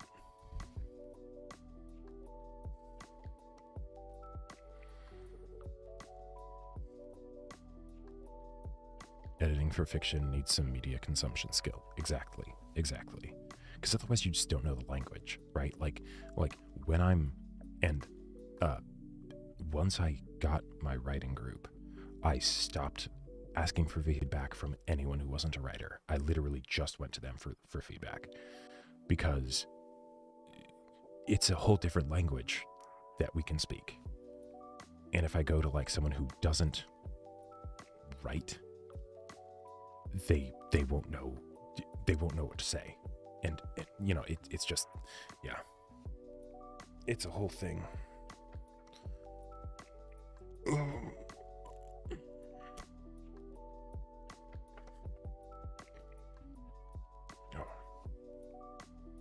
I finished my morning shake. I'm gonna go get some water. I will be back in like 30 seconds.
Yeah, exactly, Shane. What are you gonna have foreshadowing in nonfiction? Like, yeah, it's just not gonna happen. Oh. Okay. So, writing thing hasn't really been working, but thought of something that I can work on that will be easy to make progress in. Is this procrastinating? Maybe. I don't know. We'll see. But I can send a message to the editor with info for some of the streams and what to look at.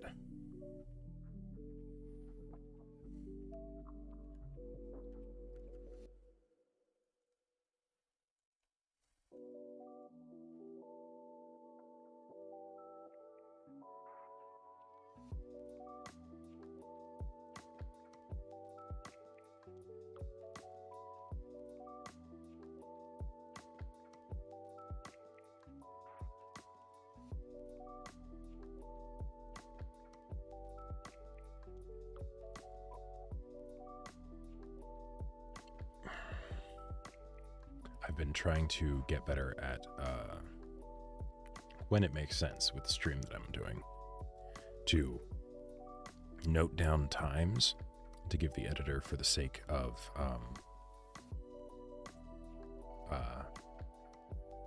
making it easier on the editor to like not need to watch the entire stream, you know?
What are we talking about?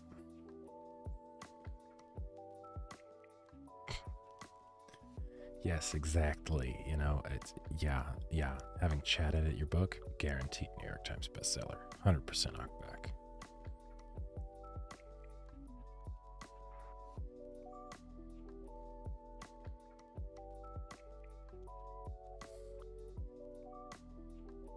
Stonkadin or Rizidin?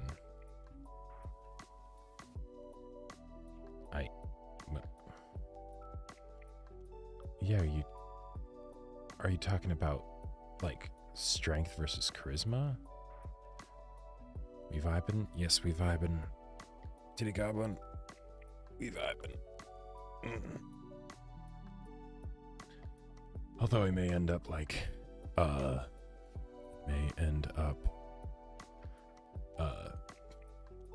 just writing more horny shit because that seems to be the thing that I can most effectively write on stream. But no, I won't actually show all you guys because that'd be a bit much.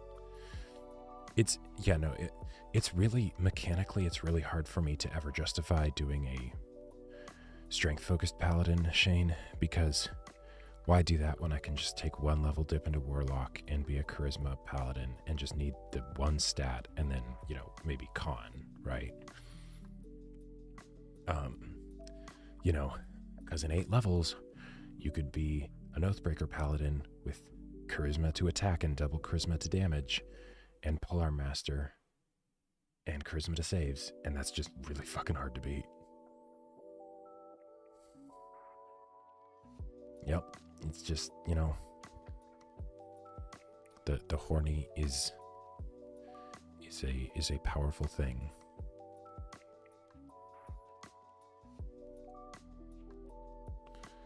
Ugh. Yep.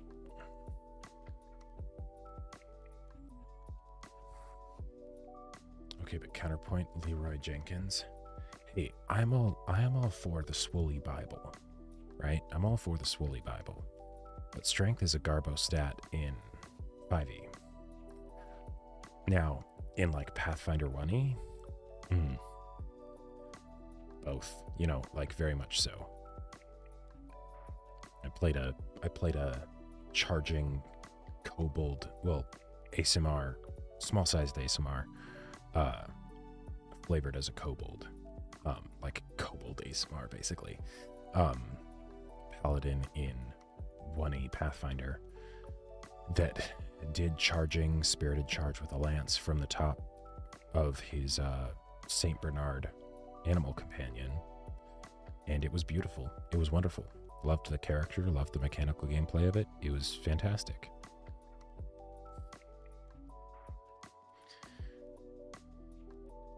Yep, you heard that right, Tobias. Yeah. Also, welcome. Welcome. But yeah, their name was, you're playing an ASMR Kobold on Friday? Fuck yes. Fuck yes. Man of culture. Summoner, though? Oh, okay. Well, Hey, that means that you could have your... Well, no, that'd be silly, but you could have your... It's not too late to make your Eidolon be a giant Saint Bernard. But yeah, no, their name was Sir Bacon Strong Drink II. And they basically diplomatized their way out of a million different boss encounters, turning them into, best friends and stuff by drinking alcohol with them, because their St. Bernard animal companion was named Barkeep and went around with kegs on either side of them. And they were hooked up to a beer hat, basically, that was Sir Bacon's Helm of Courage. Yeah.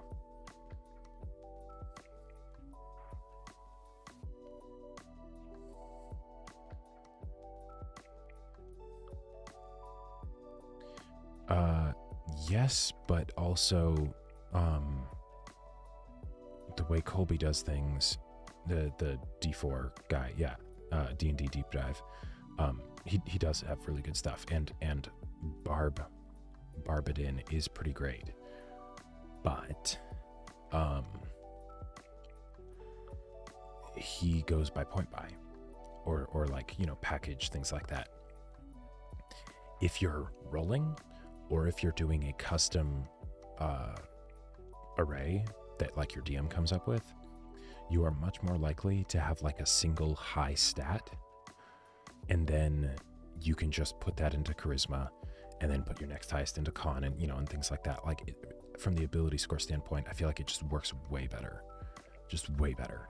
Also, see, you say that, Shane, but Hexadin can use Elven Accuracy.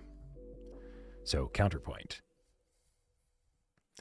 Do you want reckless attack and +2 damage, or do you want triple advantage and better ability scores? Although, Paladin, Hexadin with Ancestral Guardian, Barbarian, pretty goated.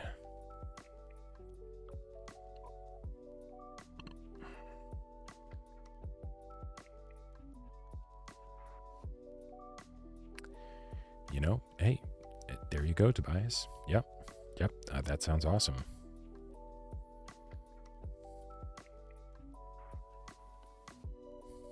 I just want to see big numbers, so Monkey Brain goes, ooh. Me too. Me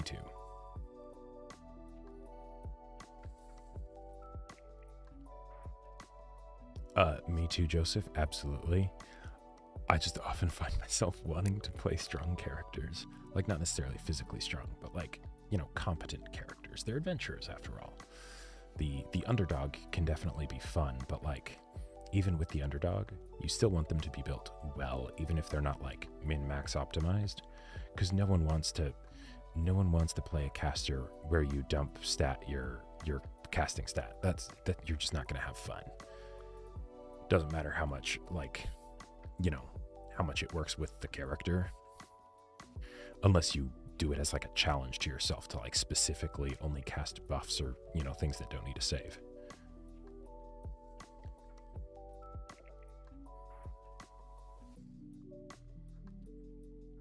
That sounds like a fantastic idea, Tobias.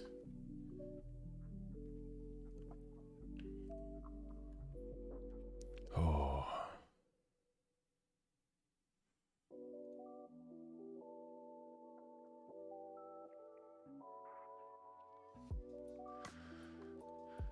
All right. Let's see.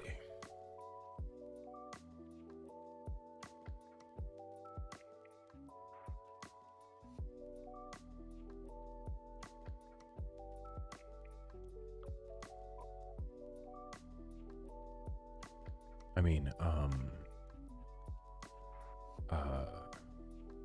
wait, Dark Souls 3 double doors? Wasn't that a thing in Dark Souls 2, not Dark Souls 3? Maybe I haven't played Dark Souls 3 in too long or something.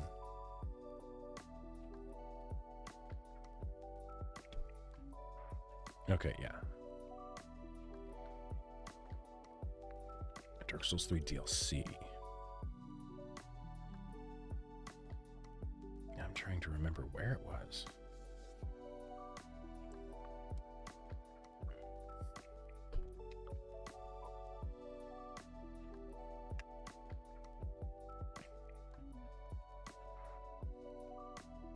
Well, yeah, all the games have doors, but wait, no. But when you say double doors, you're not talking about actual doors. You're meaning like double shields, and that's just the affectatious term for it. I mean the weapon doors. Wait, what? The door shield. The shields that look like doors? Okay, so they're not actual doors. But wait, okay, I'm confused. I'm gonna look this up. Dark Souls 3 door shield.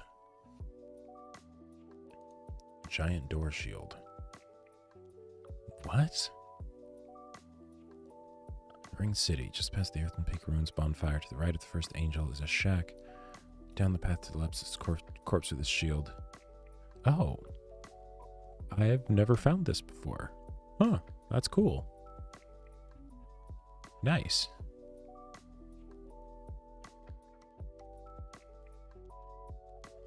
Oh God.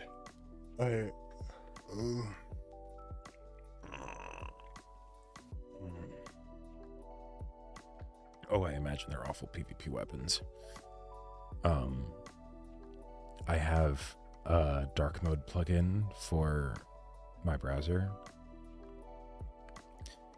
but it doesn't make it the default. You have to switch to it for every tab. So when I open a new tab, I'll go from having dark mode to getting blinded by bright white light. It does sound like fun RP. Yeah, I could definitely see that being great.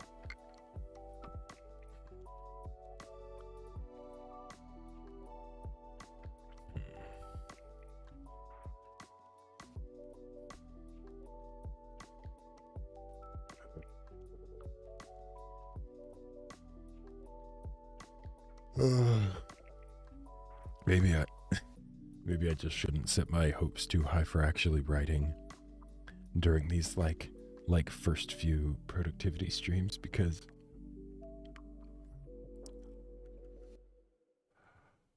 like I'm nowhere near as tired.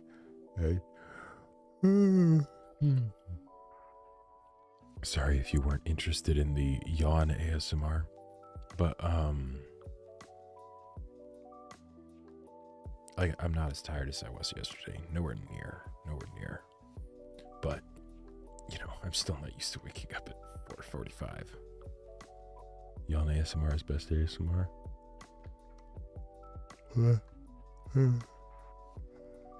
That's good to know.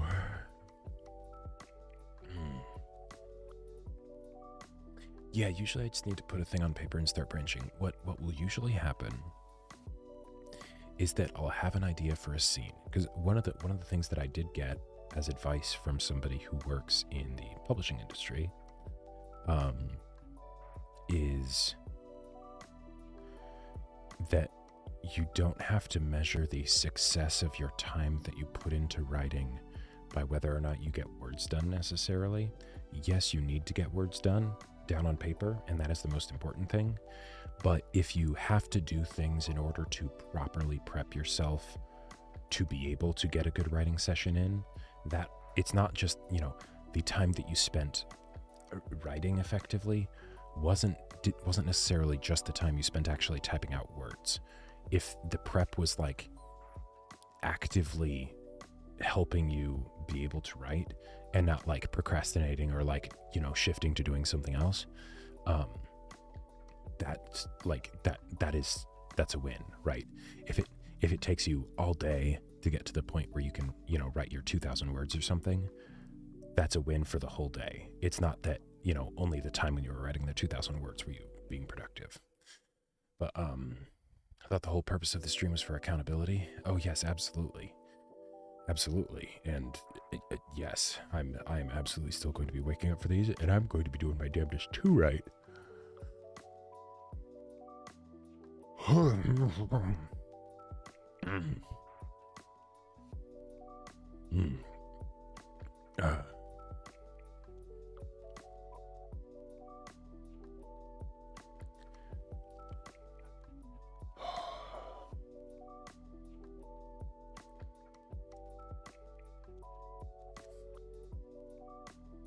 Crazy ostensible productivity. Well, no, I do actually want to spend this time like being productive and stuff, and not just productive because I'm hanging out with you guys and I love you guys. But I do actually want to like write and stuff. But accountability does not mean being down on yourself for when you put in the effort and it doesn't end up working out, you know? Like, accountability is the I'm not going to spend these streams playing games or whatever, right? If I theoretically spent these streams just sitting here trying to figure out how to write, even if I don't end up writing, and I'm talking to you guys, the talking to you guys might end up actually being a part where it ends up being a distraction if I do it too much, you know? But, you know, if I'm not doing other things, then I'd still call that a win because I'm setting aside the time for it, you know? I'd be happy to play Pong if you throw out some idea balls. Ooh, sure. Yeah.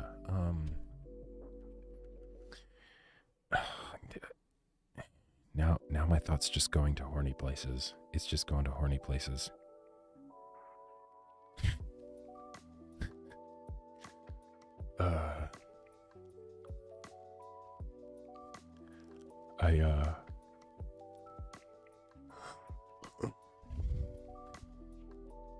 Some external processing and idea bouncing.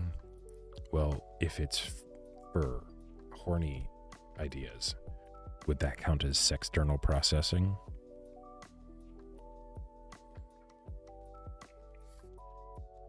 Anyways. I wrote an opening bit for a story that was talked about by somebody else on a different channel. Please obey, we call it pulling out. There we go. But, it was for that steamy story idea that was totally just a Domekano ripoff, right? With main character, you know, the story starting with them losing their virginity, a la Domekano, but instead it's to a call girl. And I had this whole idea that I kind of like tried to work into it a little bit, of doing like a Goodfellas style opening where it's like, you know, ever since I was a kid, I always wanted to be a gangsta, but instead it's the, you know, losing my virginity to a call girl was probably not the best idea, you know, like something like that. And then like cutting to like a sex scene, or like the, you know, or maybe like the, like, you know, you do the narrator, you know, speak when like the main character actually hands over the money to the call girl, you know?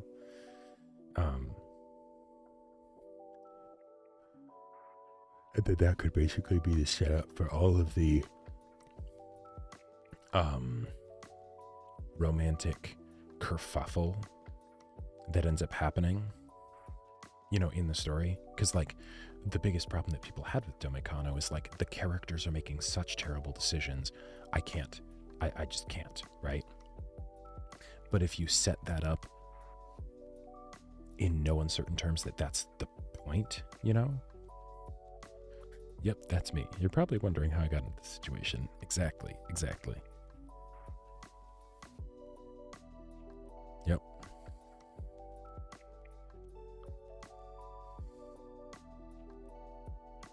Yeah.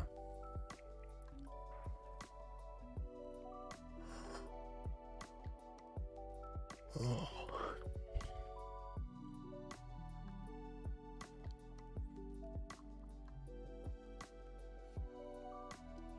Wait, but the fun is in trying to figure out who these 2, 3, 4 people sharing the bed.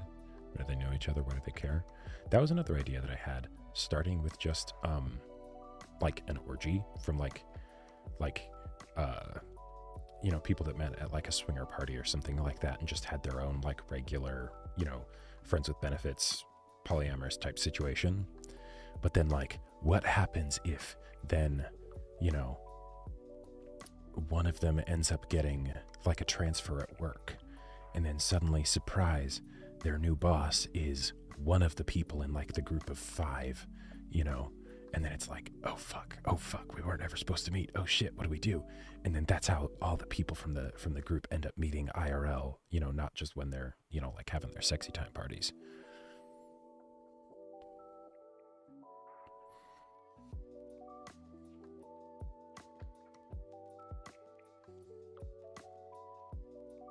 I definitely had a point where I was that person, Titty Goblin, where I was just like,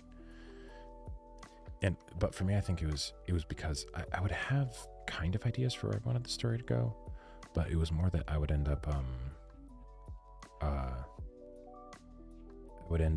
editing the chapters that I had written to try and polish them up because I didn't understand exactly what the editing process is and revising process actually like for a full manuscript for a novel. And then I wouldn't make enough progress, and then I would just find something else that was more of a flashy idea that would catch my attention, and then I'd switch, and I'd just be in that as a loop.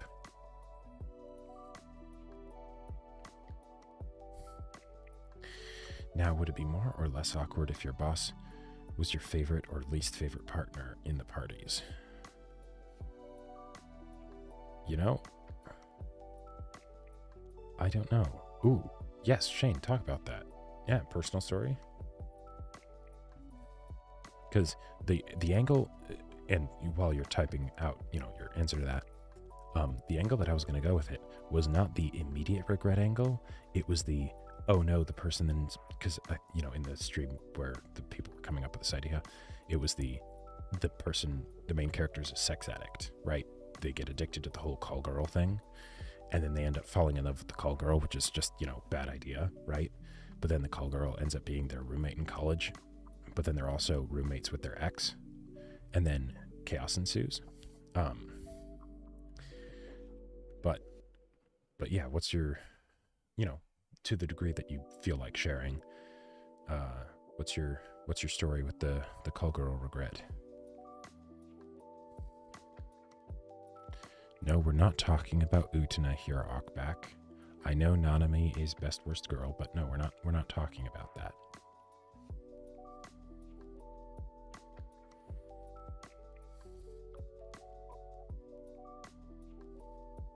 Wait, did you actually think we were talking about cowgirls the whole time?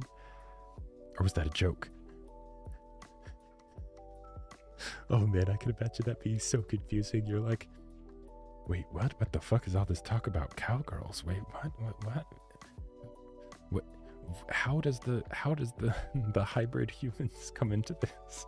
Or the demi-humans, I think is what they're called. Oh man. Wow. Nana, miss me with that. Nice. Wait, Titty Goblin. JJK Nanami has NSFW audios? Wait, what? That sounds amazing. But no, there's a Nanami character in Revolutionary Girl Utena, and she is a disaster. She is a disaster, but oh my god, is she so much fun to watch. There are also dojins about that, some more wholesome than others. I believe it. He absolutely does, in character. Oh my god. Oh my god, that sounds amazing. I actually need this.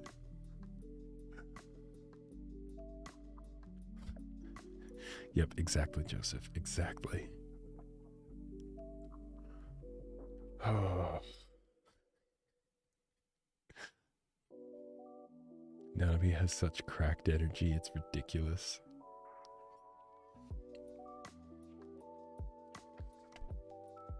Like, she doesn't steal the show, but she has certainly stolen my heart.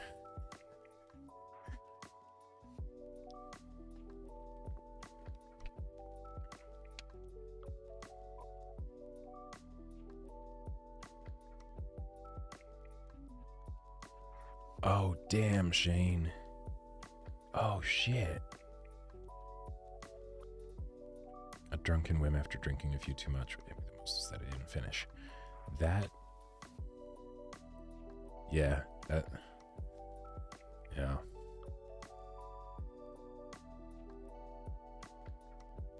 Like. Because also just drunk sex in general. Like, that's another one of those things that's just like, you know, it's,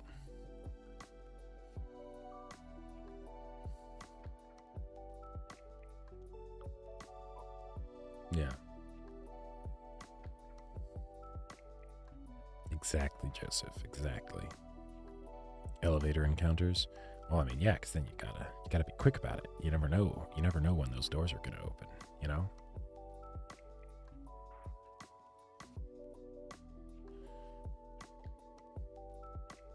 Now, I'm curious. don't need to actually say if you don't want to, Titty Goblin, because, you know, not trying to make this personal or whatever. Context, are you talking for like steamy setups for stories? Or are you talking like personal experience? Because elevator encounters is one of those ones that I've always wondered like how that would really work IRL, because elevator rides aren't that long. Like there's just no way you would actually be able to finish in that amount of time. Like, unless you'd been like you'd have to be like ready to pop, like, because what, you have like 20 seconds?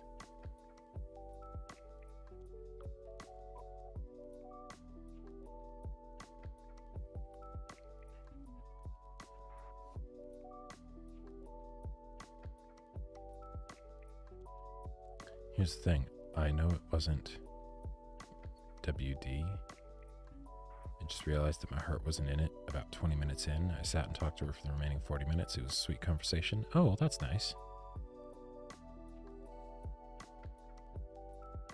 Never trying elevator encounters after the incident in a hotel? Wait, do tell Ockback. What kind of incident? The Nanami audios. Oh, gotcha. His wife helps publish them. There have been some experimental sexcapades in my time. Okay. Gotcha. Elevator stuff does definitely seem in character for Nanami. Yeah. Because it's part of the whole, like, you know, like working, you know, businessman, employee type deal.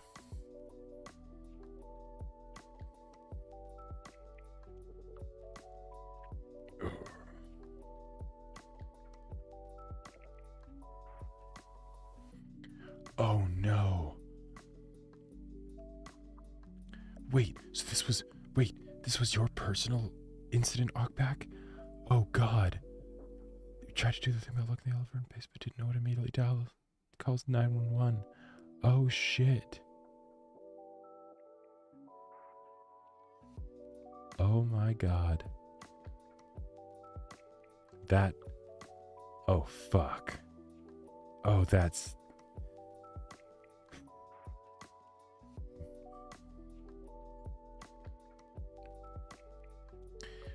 I hope in that situation, like, you were in a very dedicated long-term relationship, you know?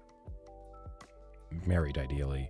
Not because of, you know, sex after marriage or whatever, but, like, because that would be so awkward.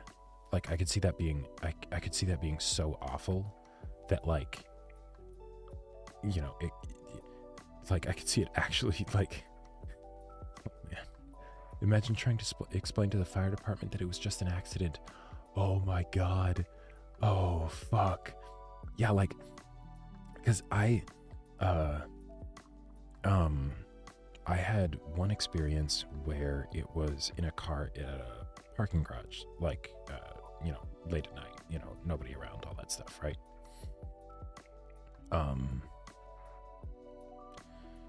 But we made the mistake of... feels so stupid in hindsight. Opening one of the car doors afterwards to let the car cool down. Sure enough, security guard sees that on camera, that a door's open. And then they come out to, you know, because they know what's up, right? Like, it's not their first rodeo, you know? And it was so awkward. It was so, like, you know, we totally just like, you know, they lied as easily as they breathed, right? And then left, right? But it was super awkward, and that was the last time I ever, like, it was a casual thing, you know, with this person, but, you know, we'd been casually meeting for, you know, a while, and that was the last time we met. Now, it wasn't entirely because of that, because they had, you know, mentioned before that they were going to be, like, moving, you know, like, fairly soon. But that was the last one. And school was like, oh no. I've heard so many stories from security guards of people doing it in parking lots. Oh yeah. Well, because, like, think about it. let's say you're a teenager, right? You know, and you know, you're trying to like keep it a secret from your parents or something. So neither of you really have a place to go. What do you do? Right? Like, because you're not keeping that shit secret in your room. You're just not. You're just not. Ended on a banger. I mean, hey, there you go. We just casualed all over. Basically.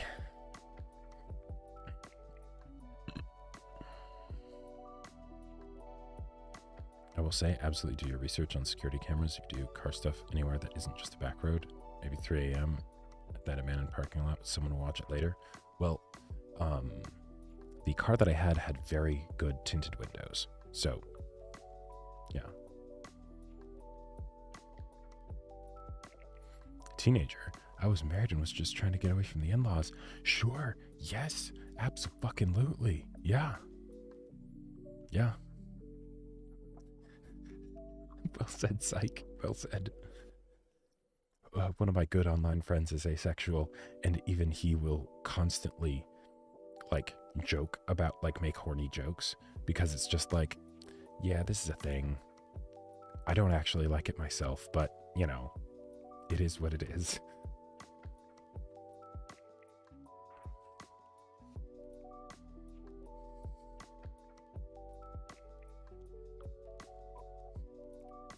Sure, Shane, like that could work. But I feel like, I mean, okay, I could see that definitely working, but then it's less of a spicy hook, and it's more of like a genuine hook, right? Of like, oh, this sweet virgin that like wanted to have a first time, you know, and then now they actually got to talking with the person because they were awkward, you know, and weren't like had second thoughts about it. And now they actually like them, but they want to like be able to meet them, but not as a client. And how do they like make it so that it's like, hey, I'm not a client, I'm just a person, and I want to date you. That is something that I do wonder about, like, because like just with my own life and work life boundaries, you know, that's something that you have to be very clear about. With my writing group, because it's with people that, you know, originally were fans. They're like, I kind of like got it out of the way at the beginning, but the idea of like, hey, I would really like it if you could just forget that, you know, that I am the person who you watch videos of, right? Just to make it like just better for me and just, you know, all that stuff, right? And it was great. It's been great. No issues there, right? But if it's something where it's specifically being approached by the person who would be in the parasocial relationship, you know, right? It's the fan approaching the content creator. It's the client approaching the call girl, or the client, you know, like if you were getting like, you know, like let's say you're working out and you get like a really hot personal trainer, right? And you're just like, oh shit, they're awesome, you know, or something. And then you end up falling for them or something. What do you do? Because they'll see you as their client, right?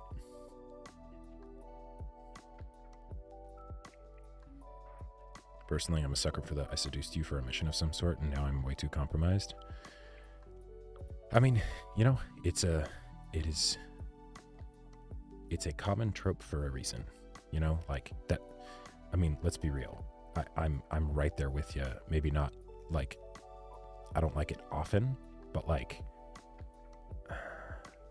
it bugs me so much that the Lloyd Yor ship isn't getting focus in Spy Family.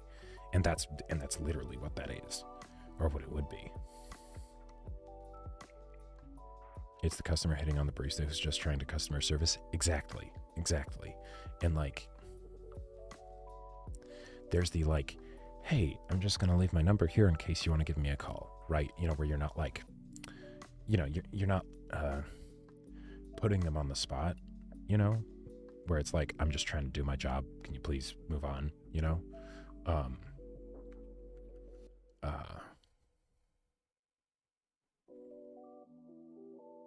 But yeah, it's a whole thing. But like with regards to, this was all like a tangent I was, for the thing that I was gonna get at. I'm curious how all girls do relationships, or not necessarily women, you know, but like anyone who is a sex worker does relationships if the relationship does not predate the sex work, right? Like if it predates the sex work, okay, great. You know, then you have an established dynamic and everything. But I feel like if not that, then, and maybe this is the obvious answer, but you would need to make it. Well said, Psych. Well said. Yes. Feelings don't care about your facts. They really don't. Usually have relationships with other sex workers? Sure. Yeah, exactly. Right. Because then it's okay, we understand the dynamic here.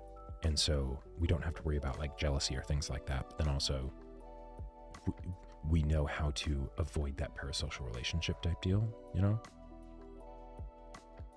Oh yeah. Oh, absolutely. Absolutely. Yeah. Because I mean, if you think about it, that would be part of the experience. Like, yeah, there could be the you know, the BJ in the park, right? Where it's just like, okay, you know, quick and dirty kind of a deal. But I would imagine that the sex workers, if they felt safe where like the person wasn't a psycho, you know, they would specifically want to build that for the sake of giving the person an immersive experience, you know?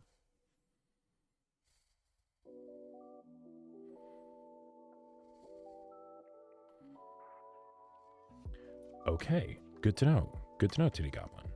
That. Okay, and the work was post-marriage. Gotcha. So yeah, you just upfront with the partner, keep things separate. Okay. Cool. I like to think this topic to be similar to how a cook would prepare food for his family. Sure, but like, I mean, yeah, but I feel like it's, you know, your parent making food for you or your partner making food for you doesn't necessarily, like the baseline doesn't feel like an intimate experience, you know? Like that seems like the kind of thing that would just be like a fun perk, right? The food is really good because they do it for a living. They know what they're doing. Whereas like I feel like the equivalent for that would be not about the relationship. That would be about this person's a sex worker, so they have sex a lot and probably get very good at it because, you know, they have to be for their job, right? As opposed to like how does the relationship work, you know?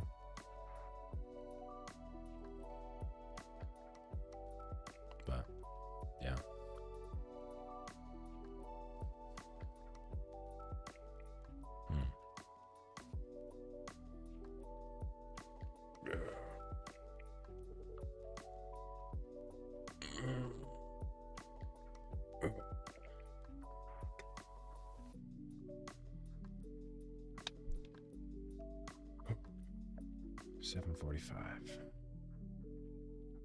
I'll start making my post for the morning.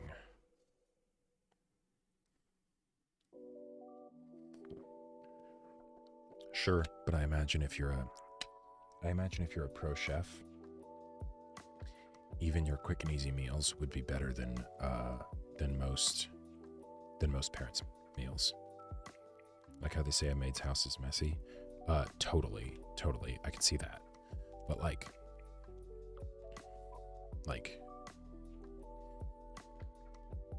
if you know how to make a fast, good, like tasty meal in, you know, like 5 minutes or whatever, like, because most people don't know how to cook, even the people that do it a lot, like, it's that weird thing of like, okay, well, obviously you don't want to like ever be rude, you know, if someone makes you a meal and it's like, okay, this isn't that great, right? But at the same time, You'd think people would get better at it over time. I did take a look at it. Yes. I don't necessarily know what that content means, but yeah, I did get a look at the list.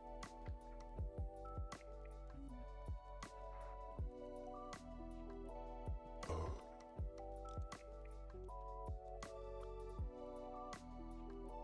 Hey, good for him.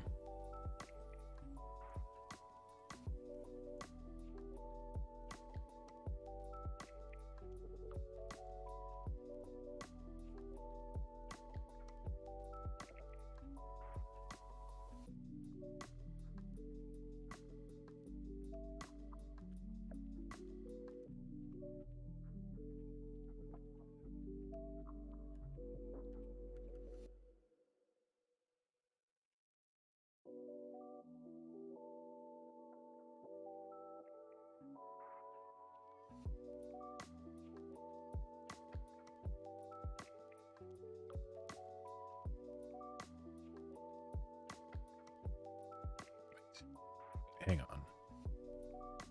Oh, god damn it. Nope. I don't work with this episode. Oh my god. Oh my god. What do I do on Tuesdays? What's my Tuesday show? Wait. Hang on. It's Tuesday.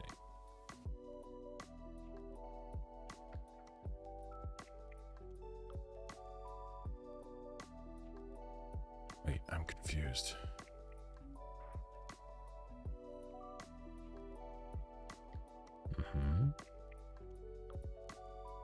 What the fuck is... What comes out on Tuesday?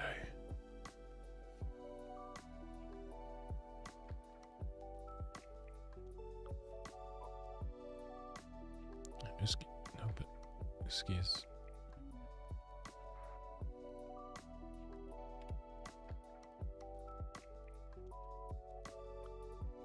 Wait. Oh, right. So it should be... Hang on. There we go. There we go.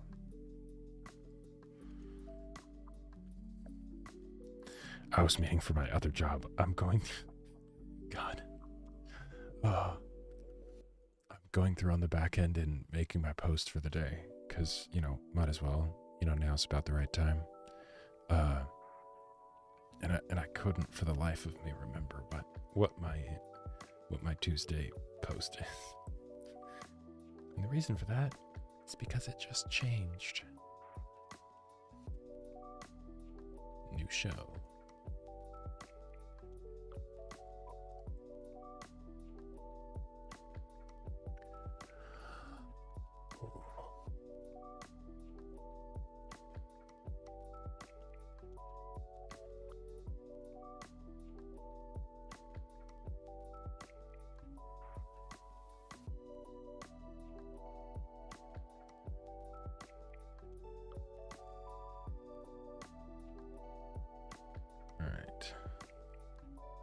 Okay, see you, Joseph.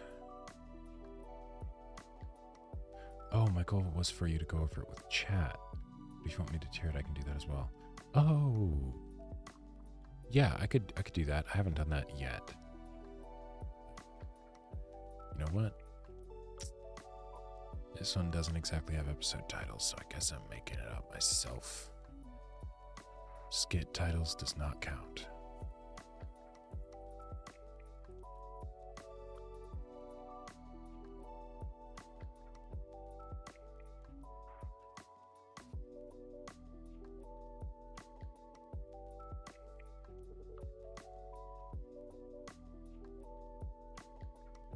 Good Luck Leo Grande, which kind of has this premise of the the separation with work, or the person who regrets hiring a sex worker, or what?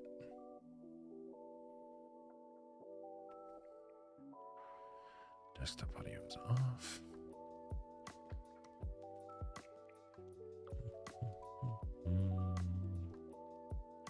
Work separation aspect. Okay.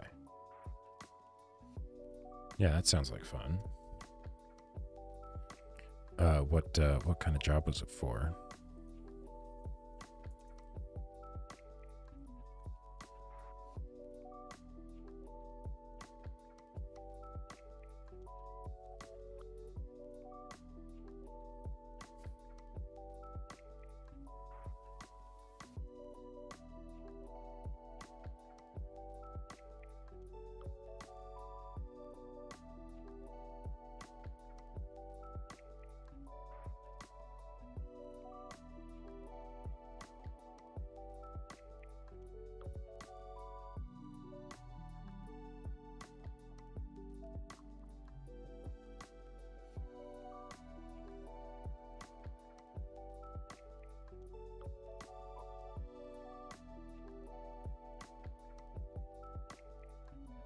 Except the characters are very different and it's very unsteamy. Oh, where's the fun in that?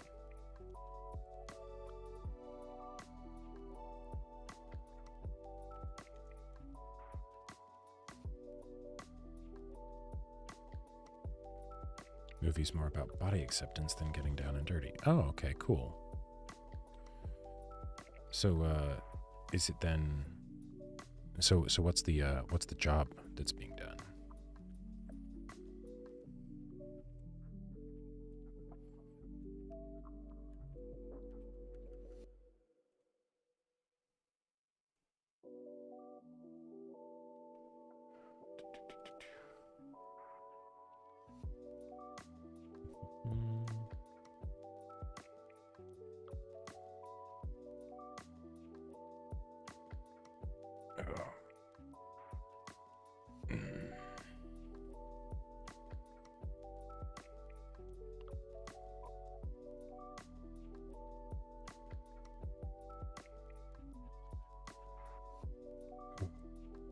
I think I'm gonna need to kind of want to try having a actually writing down a plan, or getting some kind of audio recording of myself talking about what I want to write the next day, that way I have a plan for the next morning, because I feel like I have the ability to execute on stuff like this. I've done early writing stuff before,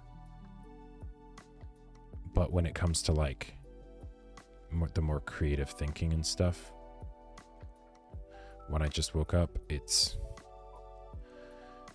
a whole other deal.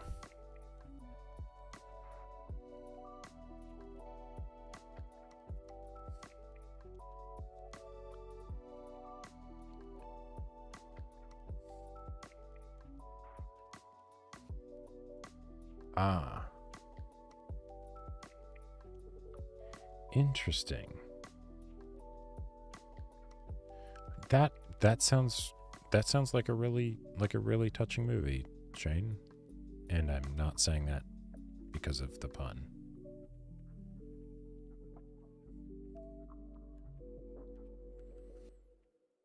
Yeah, exactly, Sykes. Pre-planning.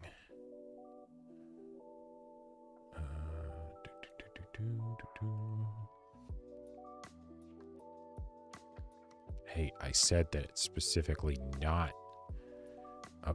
done for the pun.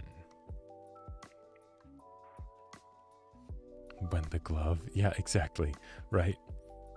Yeah, that's why I love doing audio recordings, because then you can get the context in your voice, the emotion and the energy and things like that. And then especially if you act it out.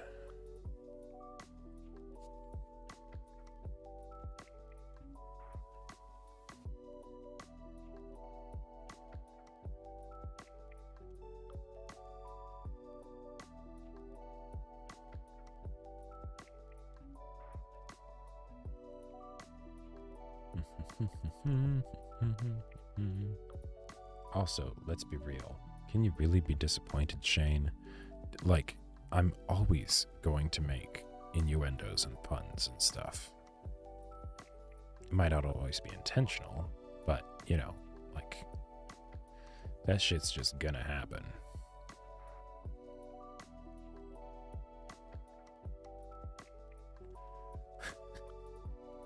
That's fair. That's fair, Titty Coupman, yeah. The meme of, like, yeah, every writer, because of the things that they have to look up and research for it, it's like, yep, has their own FBI agent that's just like, okay, this person's sus, but I don't know if it's actually sus or like just, oh yeah, this is another creative sus.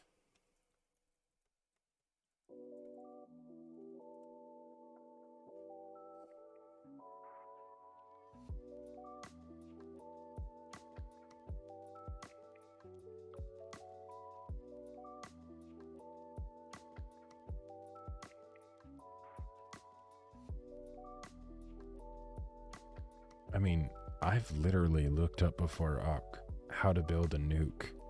Just not in Minecraft, just how to build a nuke. Like, it's all on Wikipedia. For the most part, for the older ones.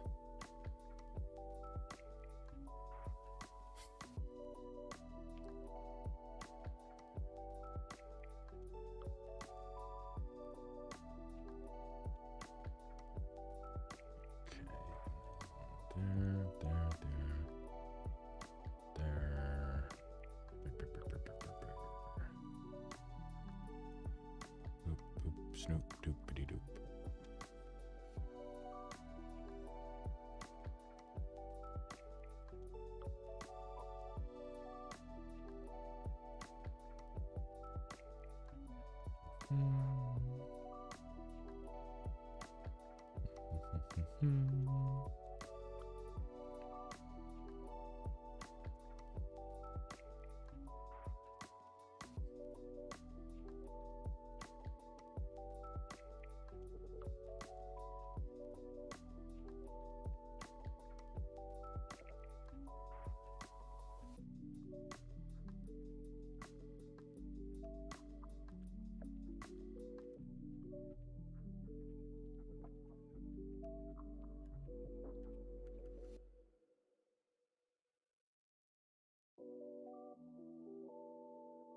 There we go.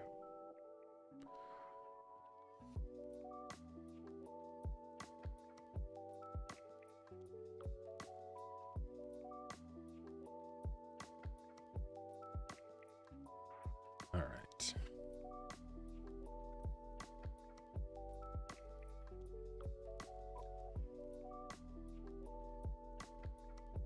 And post. All right.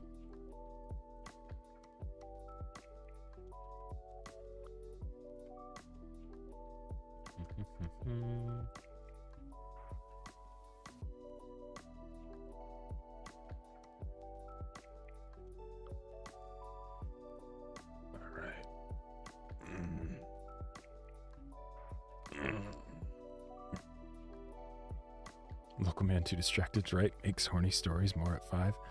I mean, yeah, basically, Knockback. Basically.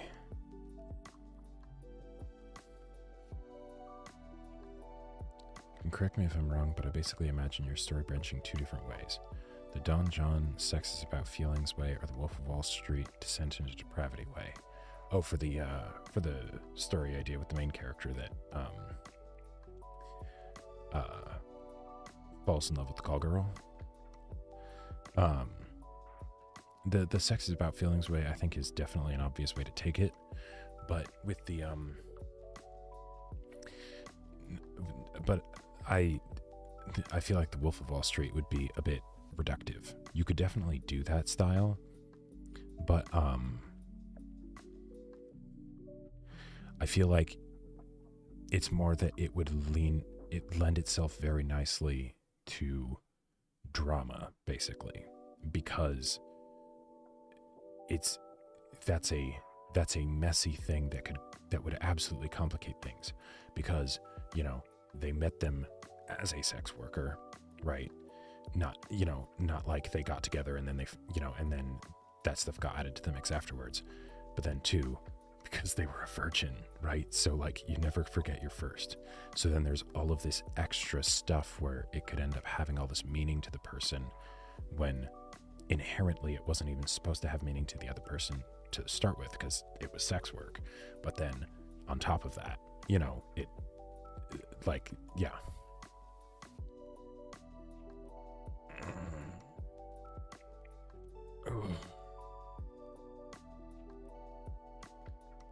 Oh.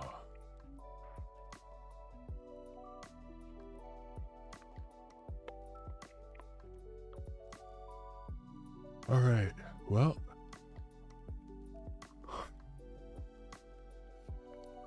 with their hypothetical FBI agent before, you know, that could be a story.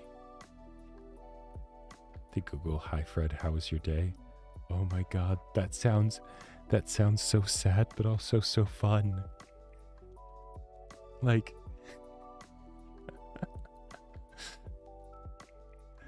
Community did something kind of like that, where Abed ends up developing a relationship in one episode with a Secret Service agent.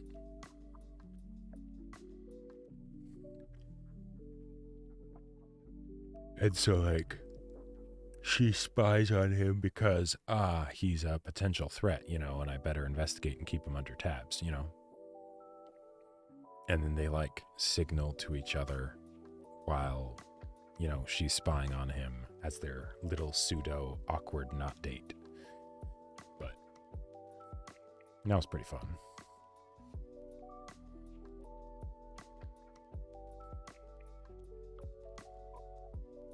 See, and that's probably the kind of shit, Titty Goblin, that lets the FBI know, like, oh, okay, this is just one of those weirdos, you know, but not like an actual dangerous person.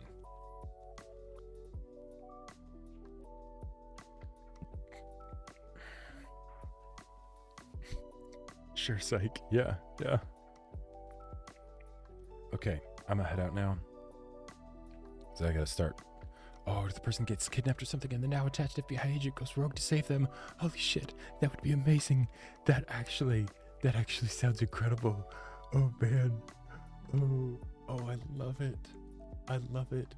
It's the right amount of camp with them like getting serious and like, yes, I would totally read that. Yeah. But okay, I gotta head out. I gotta start like my other job in half an hour. So, yeah, it's kind of cracked. Yeah. I will catch y'all later. Tomorrow. Well, later today for FF14. And then tomorrow for another one of these streams. And I guess we'll probably just be writing horny stuff because, you know, yep. You do what you got to do. Take care, everybody. Catch you later. Stay horny.